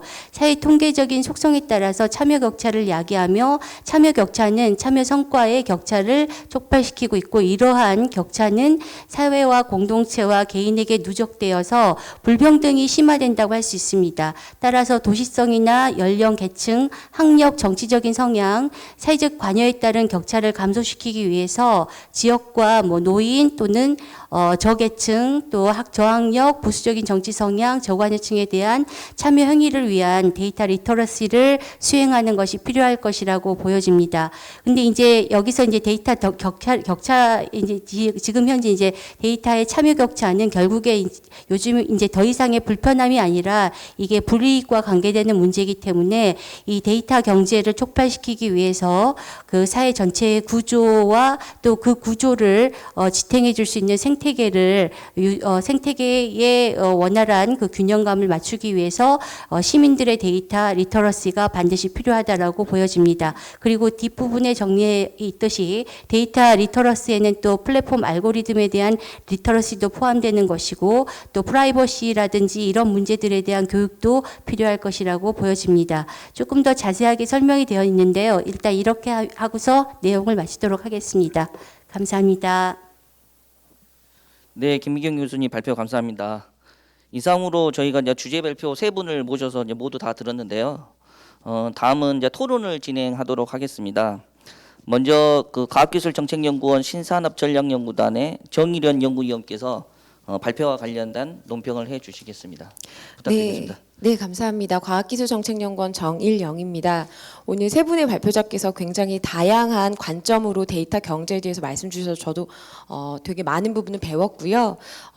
지금 이렇게 데이터에 관련돼서 여러 가지 주권이라든가 소유권 이런 이슈가 사실 이렇게 나오는 이유는 과거에는 개인정보, 그러니까 이제 데이터에 대해서 이거는 개인정보 보호해야 되는 권리 이렇게 소극적으로 봤다면 지금 현재는 이 소극적인 개념에서 이제 적극적으로 자산의 가치까지 이제 더해지면서 사람들이 이제 인식의 전환이 오고 이 규제 지형 또한 이 산업 지형 또한 바뀌고 있다고 생각이 드는데요.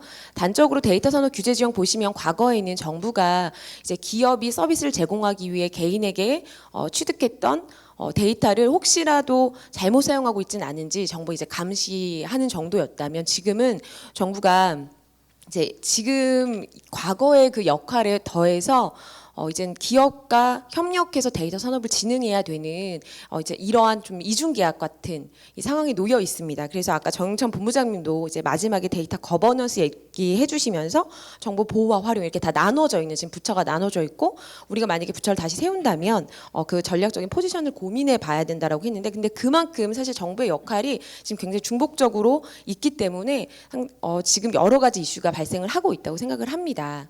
제가 작년에 이 데이터 경제 이슈, 규제 이슈 연구를 하면서 데이터 경제와 관련된 이슈가 어느 정도일까라고 해서 이제 리스트업을 해봤고요. 한 45개 정도 정리가 되었는데 그걸 다시 이제 좀 구분해 보면 뭐 수집 문제, 동의제도 문제, 소유권 문제, 그리고 데이터 기반 신기술 뭐 이렇게 좀 구분해 볼 수 있었습니다. 이 중에서 오늘은 이제 앞서서 데이터 수집, 뭐 소유권, 거버넌스 많은 부분들을 말씀해 주셨기 때문에 저는 이제 이에 더해서 이제 데이터 기반 신기술에 대해서 좀 말씀을 드리고 싶습니다. 데이터 기반 신기술 중에서 세 가지 트래킹과 프로파일링, 안면인식 기술, 유전 분석 기술에서 생성되는 데이터와 관련돼서는 우리가 어떤 이슈들을 좀 고민해 봐야 될까 이거에 대해서 좀 자세하게 말씀드리고 싶은데요. 우선 첫 번째 기술은 트래킹과 프로파일링 기술입니다. 이제 저희가 아까 이제 임태훈 교수님께서 이제 앞서서 말씀 주셨는데 저희가 뭐 웹사이트 가면 사실 온라인 맞춤형 광고 굉장히 많이 보잖아요. 그 안에는 내가 샀던 것들을 내가 한번 클릭했던 것이 다시 나오는 이유는 사실 트래킹과 프로파일링 기술이 거기에 적용되어 있고 저희가 좀 잘 알고 있는 기술 중에 하나는 쿠키 기술인데요. 쿠키 외에도 많은 것들이 쓰이고 있지만 근데 이것이 쿠키를 통해 수집된 정보가 제가 회원 가입할 때 한 정보와 활용해서 소비자 프로파일링을 한다거나 또 혹은 그 제3자 쿠키로 그 정보가 넘어가면서 개인정보 침해 가능성이 굉장히 크게 확대가 되고 있습니다. 이제 2017년 연구에 따르면 2013년에 모바일에서 한 4.7개였던 쿠키가 2017년에는 한 54개 거의 10배 이상 증가를 했고요. 지금 같으면 2020년이니까 훨씬 더 많이 증대를 했을 거라고 생각합니다. 이러한 그 트래킹이나 프로파일링이 문제가 되는 이유는 특히나 이제 글로벌 IT 기업들이 뭐 구글이나 페이스북 같은 기업들이 이제 이러한 쿠키 등을 활용해서 이용자들의 행동 정보를 너무 과도하게 수집을 하는 거죠. 과도하게 수집하면서 포괄적으로 프라이버시권 침해가 되는 이슈가 있고요. 그리고 이제 이러한 글로벌 IT 기업들이 그 시장을 아무래도 굉장히 지금 독점적으로 유지를 하고 있기 때문에 시장의 독점 그리고 시장의 독점은 자연스럽게 데이터를 독점하는 문제가 됩니다. 근데 사실 독점 가지고는 이게 이게 문제다라고 얘기하기는 어려워요. 왜냐하면 독점되면 소비자 효용이 또 올라갈 수 있는 부분도 있기 때문에. 그런데 자, 뭐 페이스북 사례를 본다면 그 시장을 독점하고 나서 개인정보 침해에 대한 기업의 대응이 굉장히 달라졌습니다. 거의 독점률이 올라가고 나서는 이제 소극적으로 지금 바뀌었기 때문에 이제 이러한 문제들이 있고, 그리고 개인적으로 보자면 내가 데이터에 대한 프라이버시를 중요하다는 걸 알고 있음에도 불구하고 내 행위는 거의 바뀌지 않는 프라이버시 파라독스가 나타나고 있다라는 거죠. 그리고 안면 인식 기술 같은 경우에는 이제 뭐 홍채 인식이라든가 지문 인식과 다르게 저희가 인식 장비나 비접촉 방식이기 때문에 위생적이고 편의성이어서 여러 가지의 이제 활용도가 높은데요. 이번에도 코로나에서 안면인식 기술이 굉장히 적극적으로 사용되었고, 국내에서는 또 이 안면인식과 함께 뭐 정보 공개할 때 초반에는 저희가 많은 정보들이 공개되면서 저희 인권위에서 좀 이렇게까지 동선 공개나 이런 것들이 너무 과도하게 되고 있다, 이런 지적이 있으면서 지금은 적정 수준에서 좀 그 확진자들도 보호할 수 있는 수준에서 이제 정보를 보호하고 정보를 공개하고 있는데요. 안면인식 기술 관련돼서 미국과 유럽에서는 한 2018년쯤에 이 기술을 도입하는 거에 대해서 좀 신중한 검토가 필요하다라는 논의가 있었습니다. 근데 그에 반해 중국에서는 다방면에 활용해 보는 거죠, 안면인식 기술. 그러면서 거의 2018년에 전 세계 뭐 알고리즘 테스트 대회에서 중국의 기업이 거의 상위 5등 안에 다 들어가는, 그만큼 안면인식 기술에서 중국이 굉장히 기술 고도화를 이뤄가고 있는 상황입니다. 근데 왜 미국과 그 유럽에서 이 고미 신중한 그 검토들을 했냐면, 안면인식 기술 같은 경우가 이제 프라이버시 침해 가능성이 굉장히 높은 거죠. 왜냐하면 저기 안면인식 그대로 찍히기 때문에 인종, 뭐 성별 차별, 그리고 공권력에 의해서 이제 기술 오남용 위험성이 큰데, 이제 예를 들면 중국에서 이제 소수민족을 트래킹했던 사례는 벌써 이제 너무 과거 사례가 돼버린 것 같고요. 저희 뭐 무단횡단할 때 이제 대형 스크린에서 바로 무단횡단한 사람을 바로 안면인식해서 개인 식별해서 추적한다라든가, 이제 이러한 일들, 그리고 지금 코로나 사태에서 또 이제 사용되고 있는 일들 에 대해서 지금 고민하고 있는 거고요. 그래서 미국에서는 작년에 이와 관련돼서 안면인식 기술 관련해서 청문회도 개최됐고, 2019년 5월에는 샌프란시스코에서 정부기관에서는 안면인식 기술을 사용을 금지하자라는 법안을 제정을 했습니다. 그래서 사실 안면인식 기술을 금지하는 샌프란시스코가 최초의 도시가 됐고요. 유럽에서는 개인정보법 그 GDPR에서 이 특수 카테고리로 개인정보 이 생체 정보가 지정이 돼 있어서 프로세싱이 금지되어 있는데, 거기 이제 예외법이 있어요. 네덜란드에서 이 예외법을 적용해서 생체 인식 기반 접근 시스템 인증이라든가 보안을 위해서는 사용을 하고 있습니다. 그러니까 지금 그러니까 미국과 유럽의 대응, 그리고 중국의 대응이 지금 다 다른데, 아직까지 이 안면 인식 기술에 대해서 지금 뭐 글로벌의 하나로 지금 합쳐지고 있다거나 어떠한 지금 이제 정해진 바는 없는데, 그만큼 저희가 이 기술을 도입하는데 지금 초기 상태이기 때문에 국내에서 좀 세부적인 고려가 필요하다라고 생각이 듭니다. 이제 마지막으로 말씀드리고 싶은 건 유전 분석 정보인데요. 유전 분석 정보는 국내에서 소비자 의뢰 유전 분석 검사가 굉장히 제한적이지만 전 세계적으로는 특히나 미국 같은 경우에는 굉장히 활발하게 이루어지고 있고 2천만 명 이상이 사용되고 있는 분야입니다. 2천만 명 이상이 유전 분석 정보를 그 유전 분석 기술을 통해 개인의 시퀀싱을 했다는 얘기는 그만큼 데이터가 있다라는 얘기거든요. 그래서 보시는 것처럼 당신의 유전 분석 정보를 통해서 이러한 음악은 어떠십니까? 라든가 저희 멜론 서비스 같이, 아니면 당신의 유전 분석 정보를 해봤더니 당신의 조상은 독일 쪽인데 이쪽으로 여행을 가보시는 건 어떻습니까? 뭐 이런 서비스도 나오는 거죠. 근데 이제 이게 저희가 데이터 경제로 갈 때 좀 고민해봐야 되는 건, 정부와 개인 간에서 이제 기존에서는 정부가 이 유전 분석 정보를 뭐 범죄자를 검거하거나 이럴 때 사용했는데, 이럴 때는 이제 경찰 전용의 DNA 데이터베이스만 사용했어요. 그런데 최근에는 제가 지금 말씀드린 것처럼 연구용 유전체 데이터베이스도 있고, 민간에서의 유전체 데이터베이스도 있고, 그리고 개인이 가지고 있는 유전체 데이터베이스, 민간에서 받은 그 데이터베이스를 오픈 데이터베이스에도 올릴 수 있는 이러한 유전 정보 출처가 굉장히 많아지면서 정부에서도 이제 접근할 수 있는 데이터베이스가 많아지고, 그리고 재식별 기술도 발달하고 있는 거죠.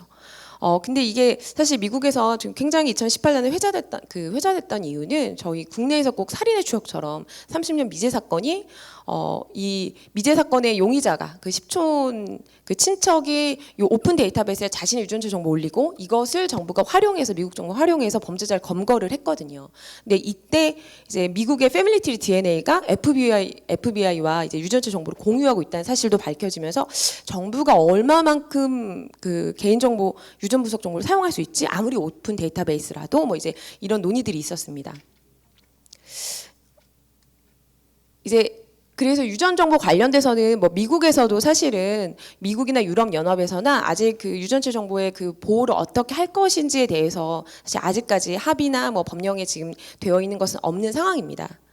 그렇기 때문에 저희가 오늘 이렇게 이 세 가지 세부적인 이슈들에서 이렇게 말씀드렸던 건 여기 이제 제가 좀 자세하게 어떻게 규제 이슈나 정책 방안 가면 되고 좋겠다라고 담아 놓긴 했지만 저희가 정말 데이터 경제가 실현되기 위해서는 제가 오늘 앞에 세 분의 발표를 들으면서도 우리가 정말 다양한 워킹 그룹이 필요하겠다라는 생각이 들었어요. 당연히 어떤 슬로건이나 이제 정부의 큰 계획도 필요하지만 그 안에서 거버넌스는 어떻게 할 건지 정말 이렇게 새로운 신기술이 나왔을 때 거기 신기술을 기반으로 해서 나오는 데이터들의 속성은 굉장히 다르기 때문에 과거처럼 뭐 하나의 그 규제 원칙을 정하고 간다거나 그렇게 되기가 굉장히 어려운 상황이라고 생각을 합니다. 그래서 이제는 정부가 거시적으로 규제 방향을 설정한다면 민간 기업에서 또 자율적으로 이게 공동 규제의 방향이 가고 그리고 편익과 위험은 기업에서의 편익이 치중되고 또 위험은 소비자가 안거나 국민이 안는 것이 아니라 편익과 위험을 좀 공정 배분할 수 있으면서 이 데이터 경제 실현하기 위해 다양한 워킹 그룹이 도는 이제 그렇게 저희가 이제는 세부적인 전략을 취해야 될 때가 아닌가라고 생각합니다. 이상 토론을 마치겠습니다. 네, 감사합니다. 정일영 연구위원 말씀 감사드리고요. 다음은 그 윤균 교수님이 말씀을 해주시겠는데 윤균 교수님은 한신대학교 공공인지학부에서 계십니다. 예, 논평 좀 부탁드리겠습니다. 네, 안녕하세요. 저 한신대 윤건입니다. 오늘 세 분 발표자님들 발표 잘 들었고 그리고 우리 토론해주신 우리 정일영 박사님 말씀도 잘 들었습니다.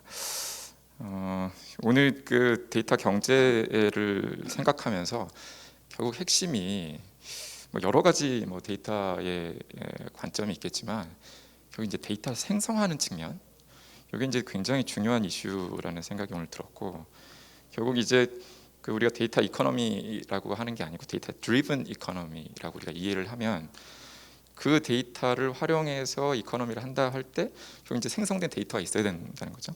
그런 압력이 있기 때문에 이제 데이터 경제가 이제 형성되는다는 이제 뭐 원론적인 얘기지만 그런 생각이 좀 들었습니다. 그래서 이 데이터 경제가 그럼 어떻게 해서 이제 지금 우리가 보는 이 데이터 경제가 되었는지. 근데 실제로 우리 앞서 발표자님들도 말씀하셨지만 인터넷 경제 그리고 디지털 경제 이런 얘기들이 굉장히 많았단 말이죠. 근데 어느 순간 데이터 경제로 지금 전환되는 시점인 거죠. 결국 제가 이제 판단하는 건 뭐냐면 인터넷 시대가 도래한 게 95년 우리 이제 초고속망이 이제 퍼지고 이제 완성이 되고 95년에 인터넷 시작이 되는데 그 이후에 인터넷이 이렇게 발전할 줄은 뭐 이 정도일 줄은 우리가 생각하지 못했고 그런데 인터넷이 실제로 런칭이 되고 굉장히 발전하다 보니까 이게 온라인 세상이 이게 장난 아니구나.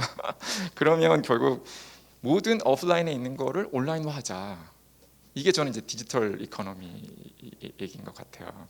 그렇다니까 인터넷 경제가 디지털 경제를 촉진하고 결국 이제 디지털 경제로 오는 와중에 결국은 이 인터넷에서 생성되는 수많은 데이터들을 활용하는 기업들이 성공하기 시작한 거죠. 네.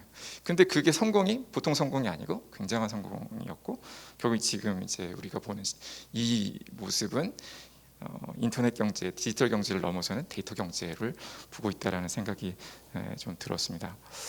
그러면 이제 이 데이터를 그러면 이제 데이터 경제를 주축을 만들어가는 데이터를 생성하는 주체를 이제 한번 앞서 발표해주신 우리 임 교수님 발표를 듣고 이게 이제 세 주체를 말씀하셨잖아요. 개인하고 정부하고 기업을 말씀하시는데 결국 이제 시민으로서 아니면 개인이 사적인 어떤 경제 활동을 통해서 수많은 데이터들을 생성하고 그러면 이제 그런 개인 정보들을 이제 누가 수요하냐면 정부도 수요하고 사실 기업도 수요하죠. 근데 이제 세 주체 중에서 또 정부가 이제 데이터를 생성한다고 할 때 사실 그 정부 입장에서는 정책적인 관점에서 이제 그 정책은 우리가 다양한 뭐 이제 정책이 결정되고 집행되고 평가되는 이런 과정들을 거치는데 그 과정 속에서 수많은 데이터들이 형성이 될 수 있거든요. 그 데이터를 가지고 실제로 정부 정책에 재활용하는 피드백을 하는 이제 그런 구조가 이제 어떻게 보면 데이터 기반 행정으로 우리가 이해할 수가 있고요. 그 다음에 또 이제 정부 내부에서도 지금은 이거는 이제 기업 이슈랑도 비슷한데 기업도 지금은 이제 인사 관리를 할 때 데이터 기반으로 한다 이거죠. 이제 개별 직장인들이 내부 구성원들이 어떤 행동을 하는지 어떤 식으로 성과를 내는지 그 모든 것들을 데이터화해서 그거에 기반해서 인사 관리를 한다 이거죠. 정부도 이거는 이제 공무원 관리할 때 충분히 그런 식의 접근이 지금 활발하게 논의가 되고 있고요. 기업도 마찬가지로 이제 두 가지 차원에서 우리가 논의할 수 있는 거죠. 기업도 데이터를 생성하는 주체인데 내부를 위한 것과 이제 외부를 위한 것이 나뉘게 되겠죠. 그러니까 이제 이 기업의 데이터는 또 다른 기업에서 또 수요할 수도 있고 그러면서 이게 엄청난 데이터들을 이제 생성하게 되는 새 주체가 어떻게 생성하는지에 대해서 우리가 한번 생각해 볼 수 있었고요. 결국 데이터가 이렇게 수없이 생겨나고 생성되고 이러다 보니까 결국은 지금 압력은 엄청나게 심각한 상황, 그러니까 다가오는 것 같아요. 데이터 이코노미에 대한, 데이터 시장에 대한 그 압력은 굉장한데 실제로 데이터 시장이 자리 잡지 못하고 있어요. 우리나라도 마찬가지로 데이터 거래가 안 되기 때문에 그 이유가 뭐죠? 결국 이제 제도적으로 막혀 있는 상황인 거거든요. 그러니까 제도가 왜 막혀 있느냐? 결국 이제 거기 핵심은 개인정보 보호 그리고 이 데이터 이코노미에 대한 인식 부족.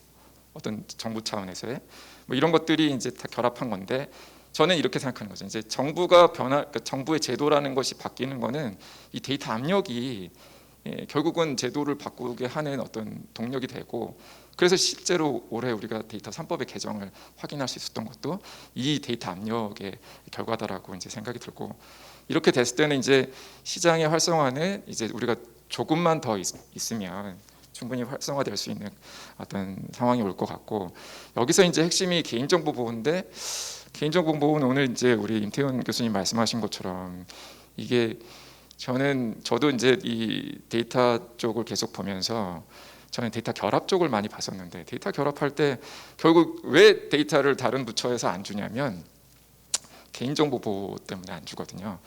그러면은 이 문제를 어떻게 풀지? 이제 계속 고민하고 뭐 지금은 이제 익명 정보, 가명 정보까지는 와 있는데 실제로 그렇게 하더라도 아까 발표하신 것처럼 개인의 차원에서 접근하지 않으면 정보가 다 많이 손실이 된단 말이죠. 그래서 활용할 수 있는 정보가 아주 줄어들어요. 그러니까 개인 정보를 활용해야만 더 많은 가치를 생산할 수 있는데 그걸 할 수 없다는 거죠.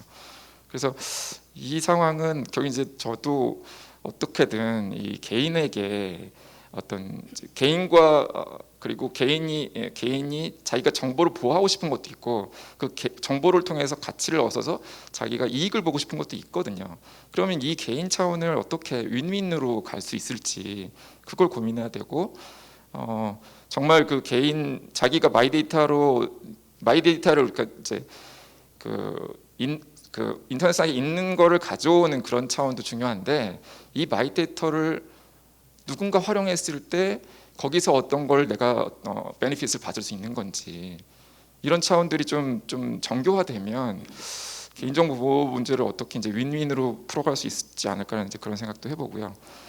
그리고 이제 데이터 거버넌스 이제 정윤찬 박사님께서 말씀해 주셨는데 이거는 사실 그렇습니다. 이제 데이터 압력이 이렇게 커지면 그리고 환경 변화가 이런 식으로 이제 다가오면 사실 정부 조직의 변화도 있을 수밖에 없거든요. 그러니까 대표적인 게 우리가 정보통신부가 만들어질 때 보면 최신부였단 말이죠. 최신부가 뭐 하는 조직이죠? 이제 우편을 이제 담당하는 조직이었는데 당시에 이제 정보통신 이 95년도에 만들어지거든요. 그럼 95년도에 인터넷이 그렇게 활발하게 인터넷 담당할 초고속망을 담당할 부처를 만들어야 되는 상황이었던 거죠. 이제 투자한 거죠. 정부 입장에서는 그런 환경의 압력을 받고 정보통신부를 만들었고 당시에 해양수산부도 같이 만들어집니다. 해양수산부는 해양대국을 꿈꾸면서 어쨌든 이 환경의 변화에 적응한 거죠. 실제로 지금 정보통신부도 과학기술정보통신부도 존재하고 해양수산부도 해양수산부로 존재하고 있습니다. 그건 무슨 얘기냐면 벌써 20년이 흘렀는데 95년이니까 거의 25년이 됐죠. 그러니까 이 조직들이 그때 필요했고 만들어지는 거가 있는 거죠. 그런 관점에 보면 지금 데이터 시대다. 그럼 데이터가 중요하다.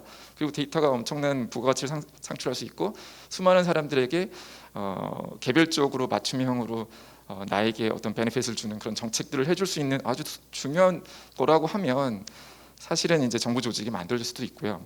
그런 차원에서 지금 데이터청이라던가 데이터부라던가 이런 것들이 논의가 되는 거라고 보고요.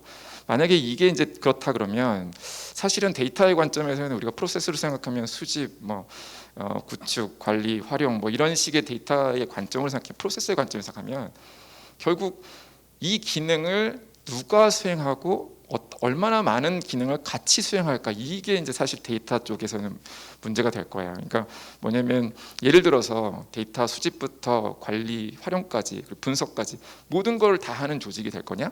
아니면은 그 중에 데이터 관리만, 데이터 조정만?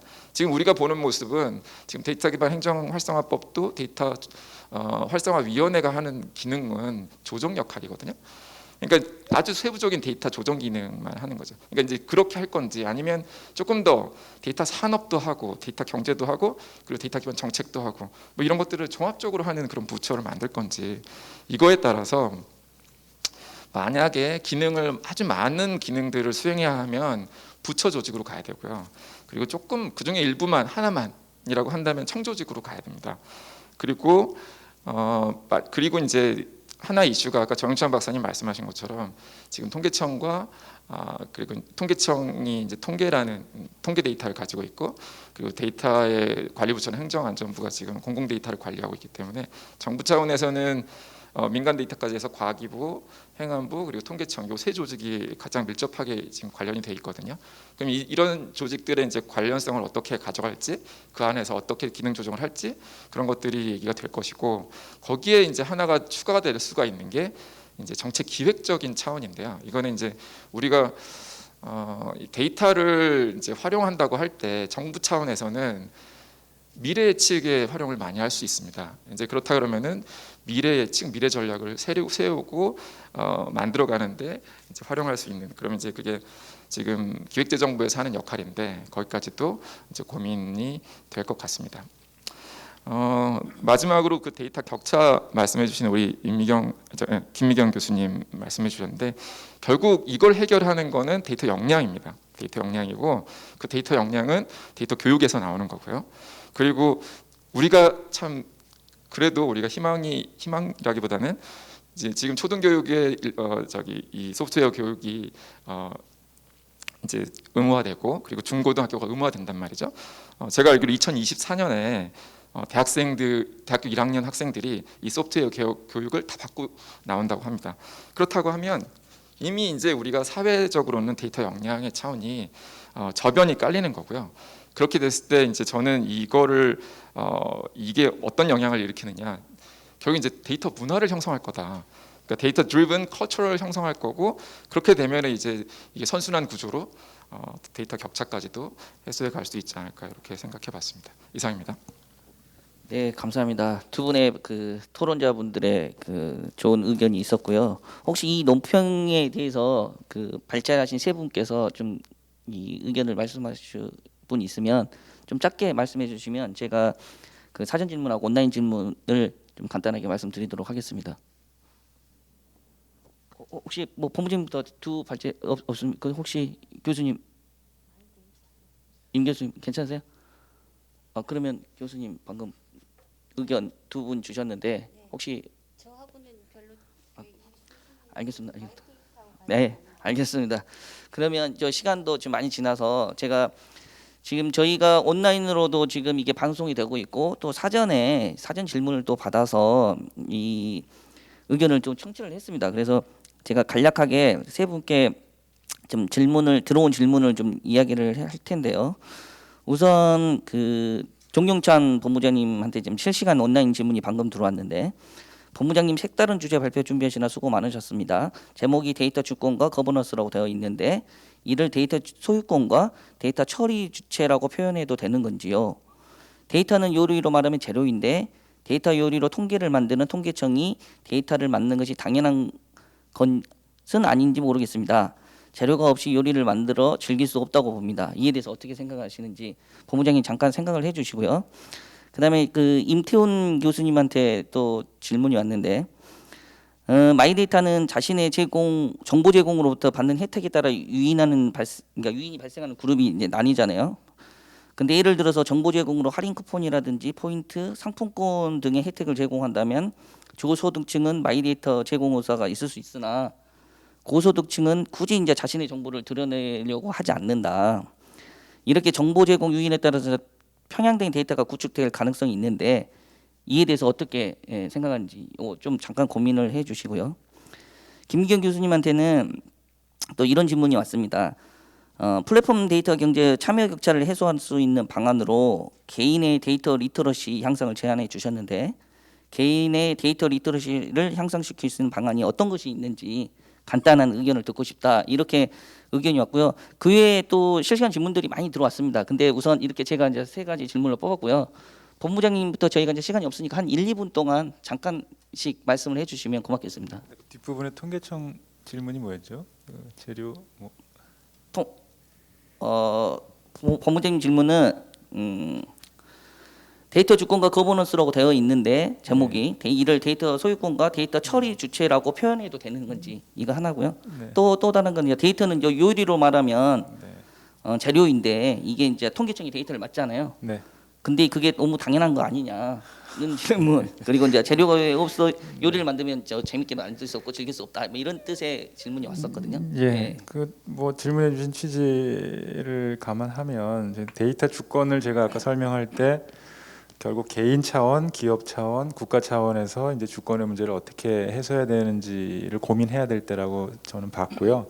그리고 그러한 세 주체의 어떤 그런 주권 차원에서 고민을 할 때 결국은 소유권의 문제가 당연히 개입이 된다고 보고요. 다만 이제 지금 뭐 많은 얘기를 할 수는 없겠지만 소유권이라는 건 데이터 자체가 이제 소유할 수 있느냐는 뭐 제가 법률 전공은 아니지만 또 법학 전공하시는 분들은 이걸 소유의 개념으로 과연 볼 수 있느냐. 소유라는 거는 이제 물적인 어떤 재화가 보통은 이제 물권 개념으로 가는데 이제 다양한 뭐 지식 재산권에 그럼 가까우냐 뭐 여러 가지 논의가 되는 건 분명하지만 데이터로부터 창출되는 이익을 어떻게 분배하는 게 좋은 것이냐, 바람직한 것이냐에 대해서는 앞으로도 풀어야 될 숙제라고 보고요. 뭐 재료 말씀은 당연히 현재로서는 부처 중에서 데이터를 가장 많이 모으고 또 가장 또 행정 자료와 통계 자료를 많이 결합해보고 분석해 본 경험이 있는 주체는 이제 통계청이라고 생각하기 때문에 앞으로 정부의 역할에서 데이터 시대의 역할에서 중요한 기능을 맡지 않을까 이렇게 생각합니다. 네, 감사합니다. 임태훈 교수님 혹시 말씀해 주시겠어요?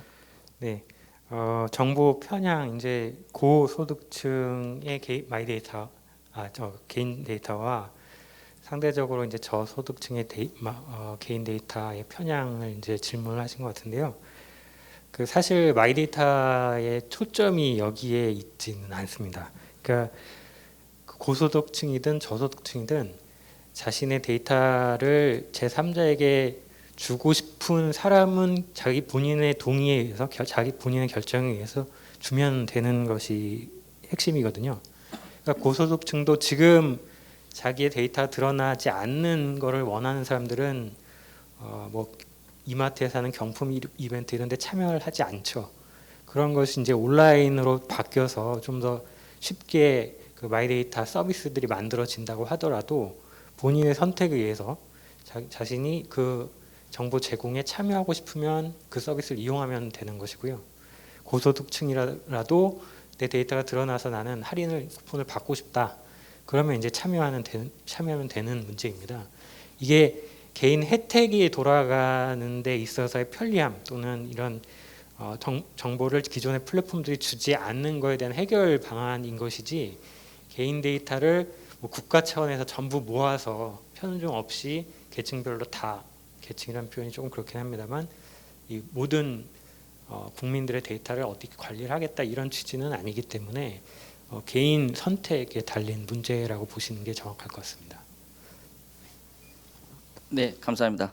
그럼 마지막으로 김미경 교수님, 답변 부탁드릴게요. 네. 네, 참여 격차에서 어떤 리터러시를 어떻게 가져가면 좋겠는가에 대한 질문인 것 같은데, 실제 이제 그 데이터 격차만을 우리가 지금 얘기를 했지만 우리 이제 이 신문방송학 계열에서는 뉴스 리터러시에 대한 그 교육이 굉장히 많이 이루어지고 있거든요. 그러니까 결국 뉴스라는 것도 우리 삶에서 뗄래야 뗄 수 없는 굉장히 우리 삶을 결정하는 중요한 요소이기 때문에 올바른 뉴스를 찾아내고 또 가짜 뉴스를 그거를 알아내고 그것이 오본지 아니면 그것이 나한테 유리한 그 활용될 수 있는 정보인지 이런 것들을 활용할 수 있는 그런 능력을 키우는 게 이게 뉴스 리터러시인데, 그와 유사하게 이 데이터도 실제로는 이제는 플랫폼 경제가 활성화됨으로 인해서 실제 이제 데이터도 우리 삶과 굉장히 밀접하게 연관이 될 수밖에 없는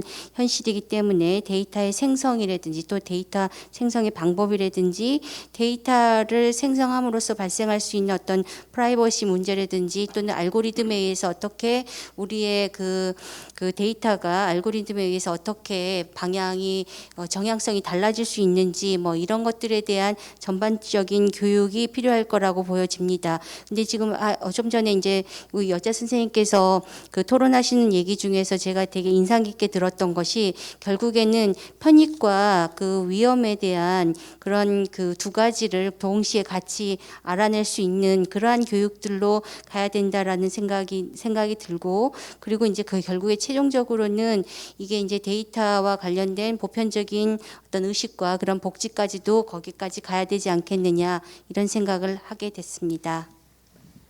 네, 감사합니다. 저희가 지금 사전 질의 그리고 또 온라인 질문을 각각 그 발표하신 분들께 의견을 들어봤고요. 혹시 토론하신 분 중에서 방금 제가 질의한 것 중에서 말씀하고 싶은 내용이 있으면 간단하게 한번 부탁드릴게요. 네, 저 짧게 그 임태훈 교수님께 질문 들어왔던 거에 대해서 저도 짧게 의견을 말씀드리면, 오히려 마이데이터는 데이터 리터러시가 높으신 분들이 본 서비스를 사용할 확률이 높다고 생각이 들어요. 그런데 향후에 이제 데이터 유통 생태계가 정말 사회 전반적으로 다 형성이 되면 데이터 오히려 리터러시가 낮으신 분들은 개인의 정보라든가 의료 정보라든가 개인이 생각했을 때 굉장히 낮은 저가의 가격으로 데이터 브로커라든가 그냥 쉽게 판매할 수 있는 그런 상황이 벌어질 수도 있을 수 있는, 그래서 지금 질문 주신 것처럼 향후에는 그러니까 지금 뭐 저소득층 자료만 구축되는 이 마이데이터라기보다는 향후에 데이터 유통 생태계가 형성될 때는 이런 일도 발생할 수도 있다라고 생각이 듭니다. 네, 그러면 이제 발표자, 토론자 의견 다 들어봤고요. 문재인 정부가 들어갔으면서 4차 산업혁명을 저희 키워드로 들고 놨을 때 저희가 그 빅데이터라든지 AI라든지 그리고 지금 관심을 갖고 있는 데이터들이 어떻게 이제 활성화되고 어떻게 지금 많이 활용될까 좀 고민도 했었습니다. 근데 코로나19가 이게 광풍처럼 팬데믹 상황이 벌어지면서 이거를 가속화시키고 있지 않나 생각을 합니다. 그리고 4차 산업의 성공이 데이터 경제의 활성화라고 저는 이제 그렇게까지 생각을 하고 있고요. 그러면서 데이터는 저희 실생활에 빠질 수 없는 큰 요소가 됐습니다. 지금 저희가 이번 분과가 이제 데이터 경제 분과인데요. 데이터 경제를 앞으로 이제 구성하는 요소가 여러 가지가 있는데 저희가 통계청이나 통계개발원 그리고 기타 유관기관에서도 관련해서 많은 관심과 협조 좀 부탁드리도록 하겠습니다. 이상으로 제10회 국가통계방법론 온라인 심포지엄 5번째 세션인 데이터 경제 분과를 마치도록 하겠습니다. 발표와 토론에 수고해 주신 분들과 온라인으로 함께 해주신 모든 분들께 감사드립니다. 고맙습니다.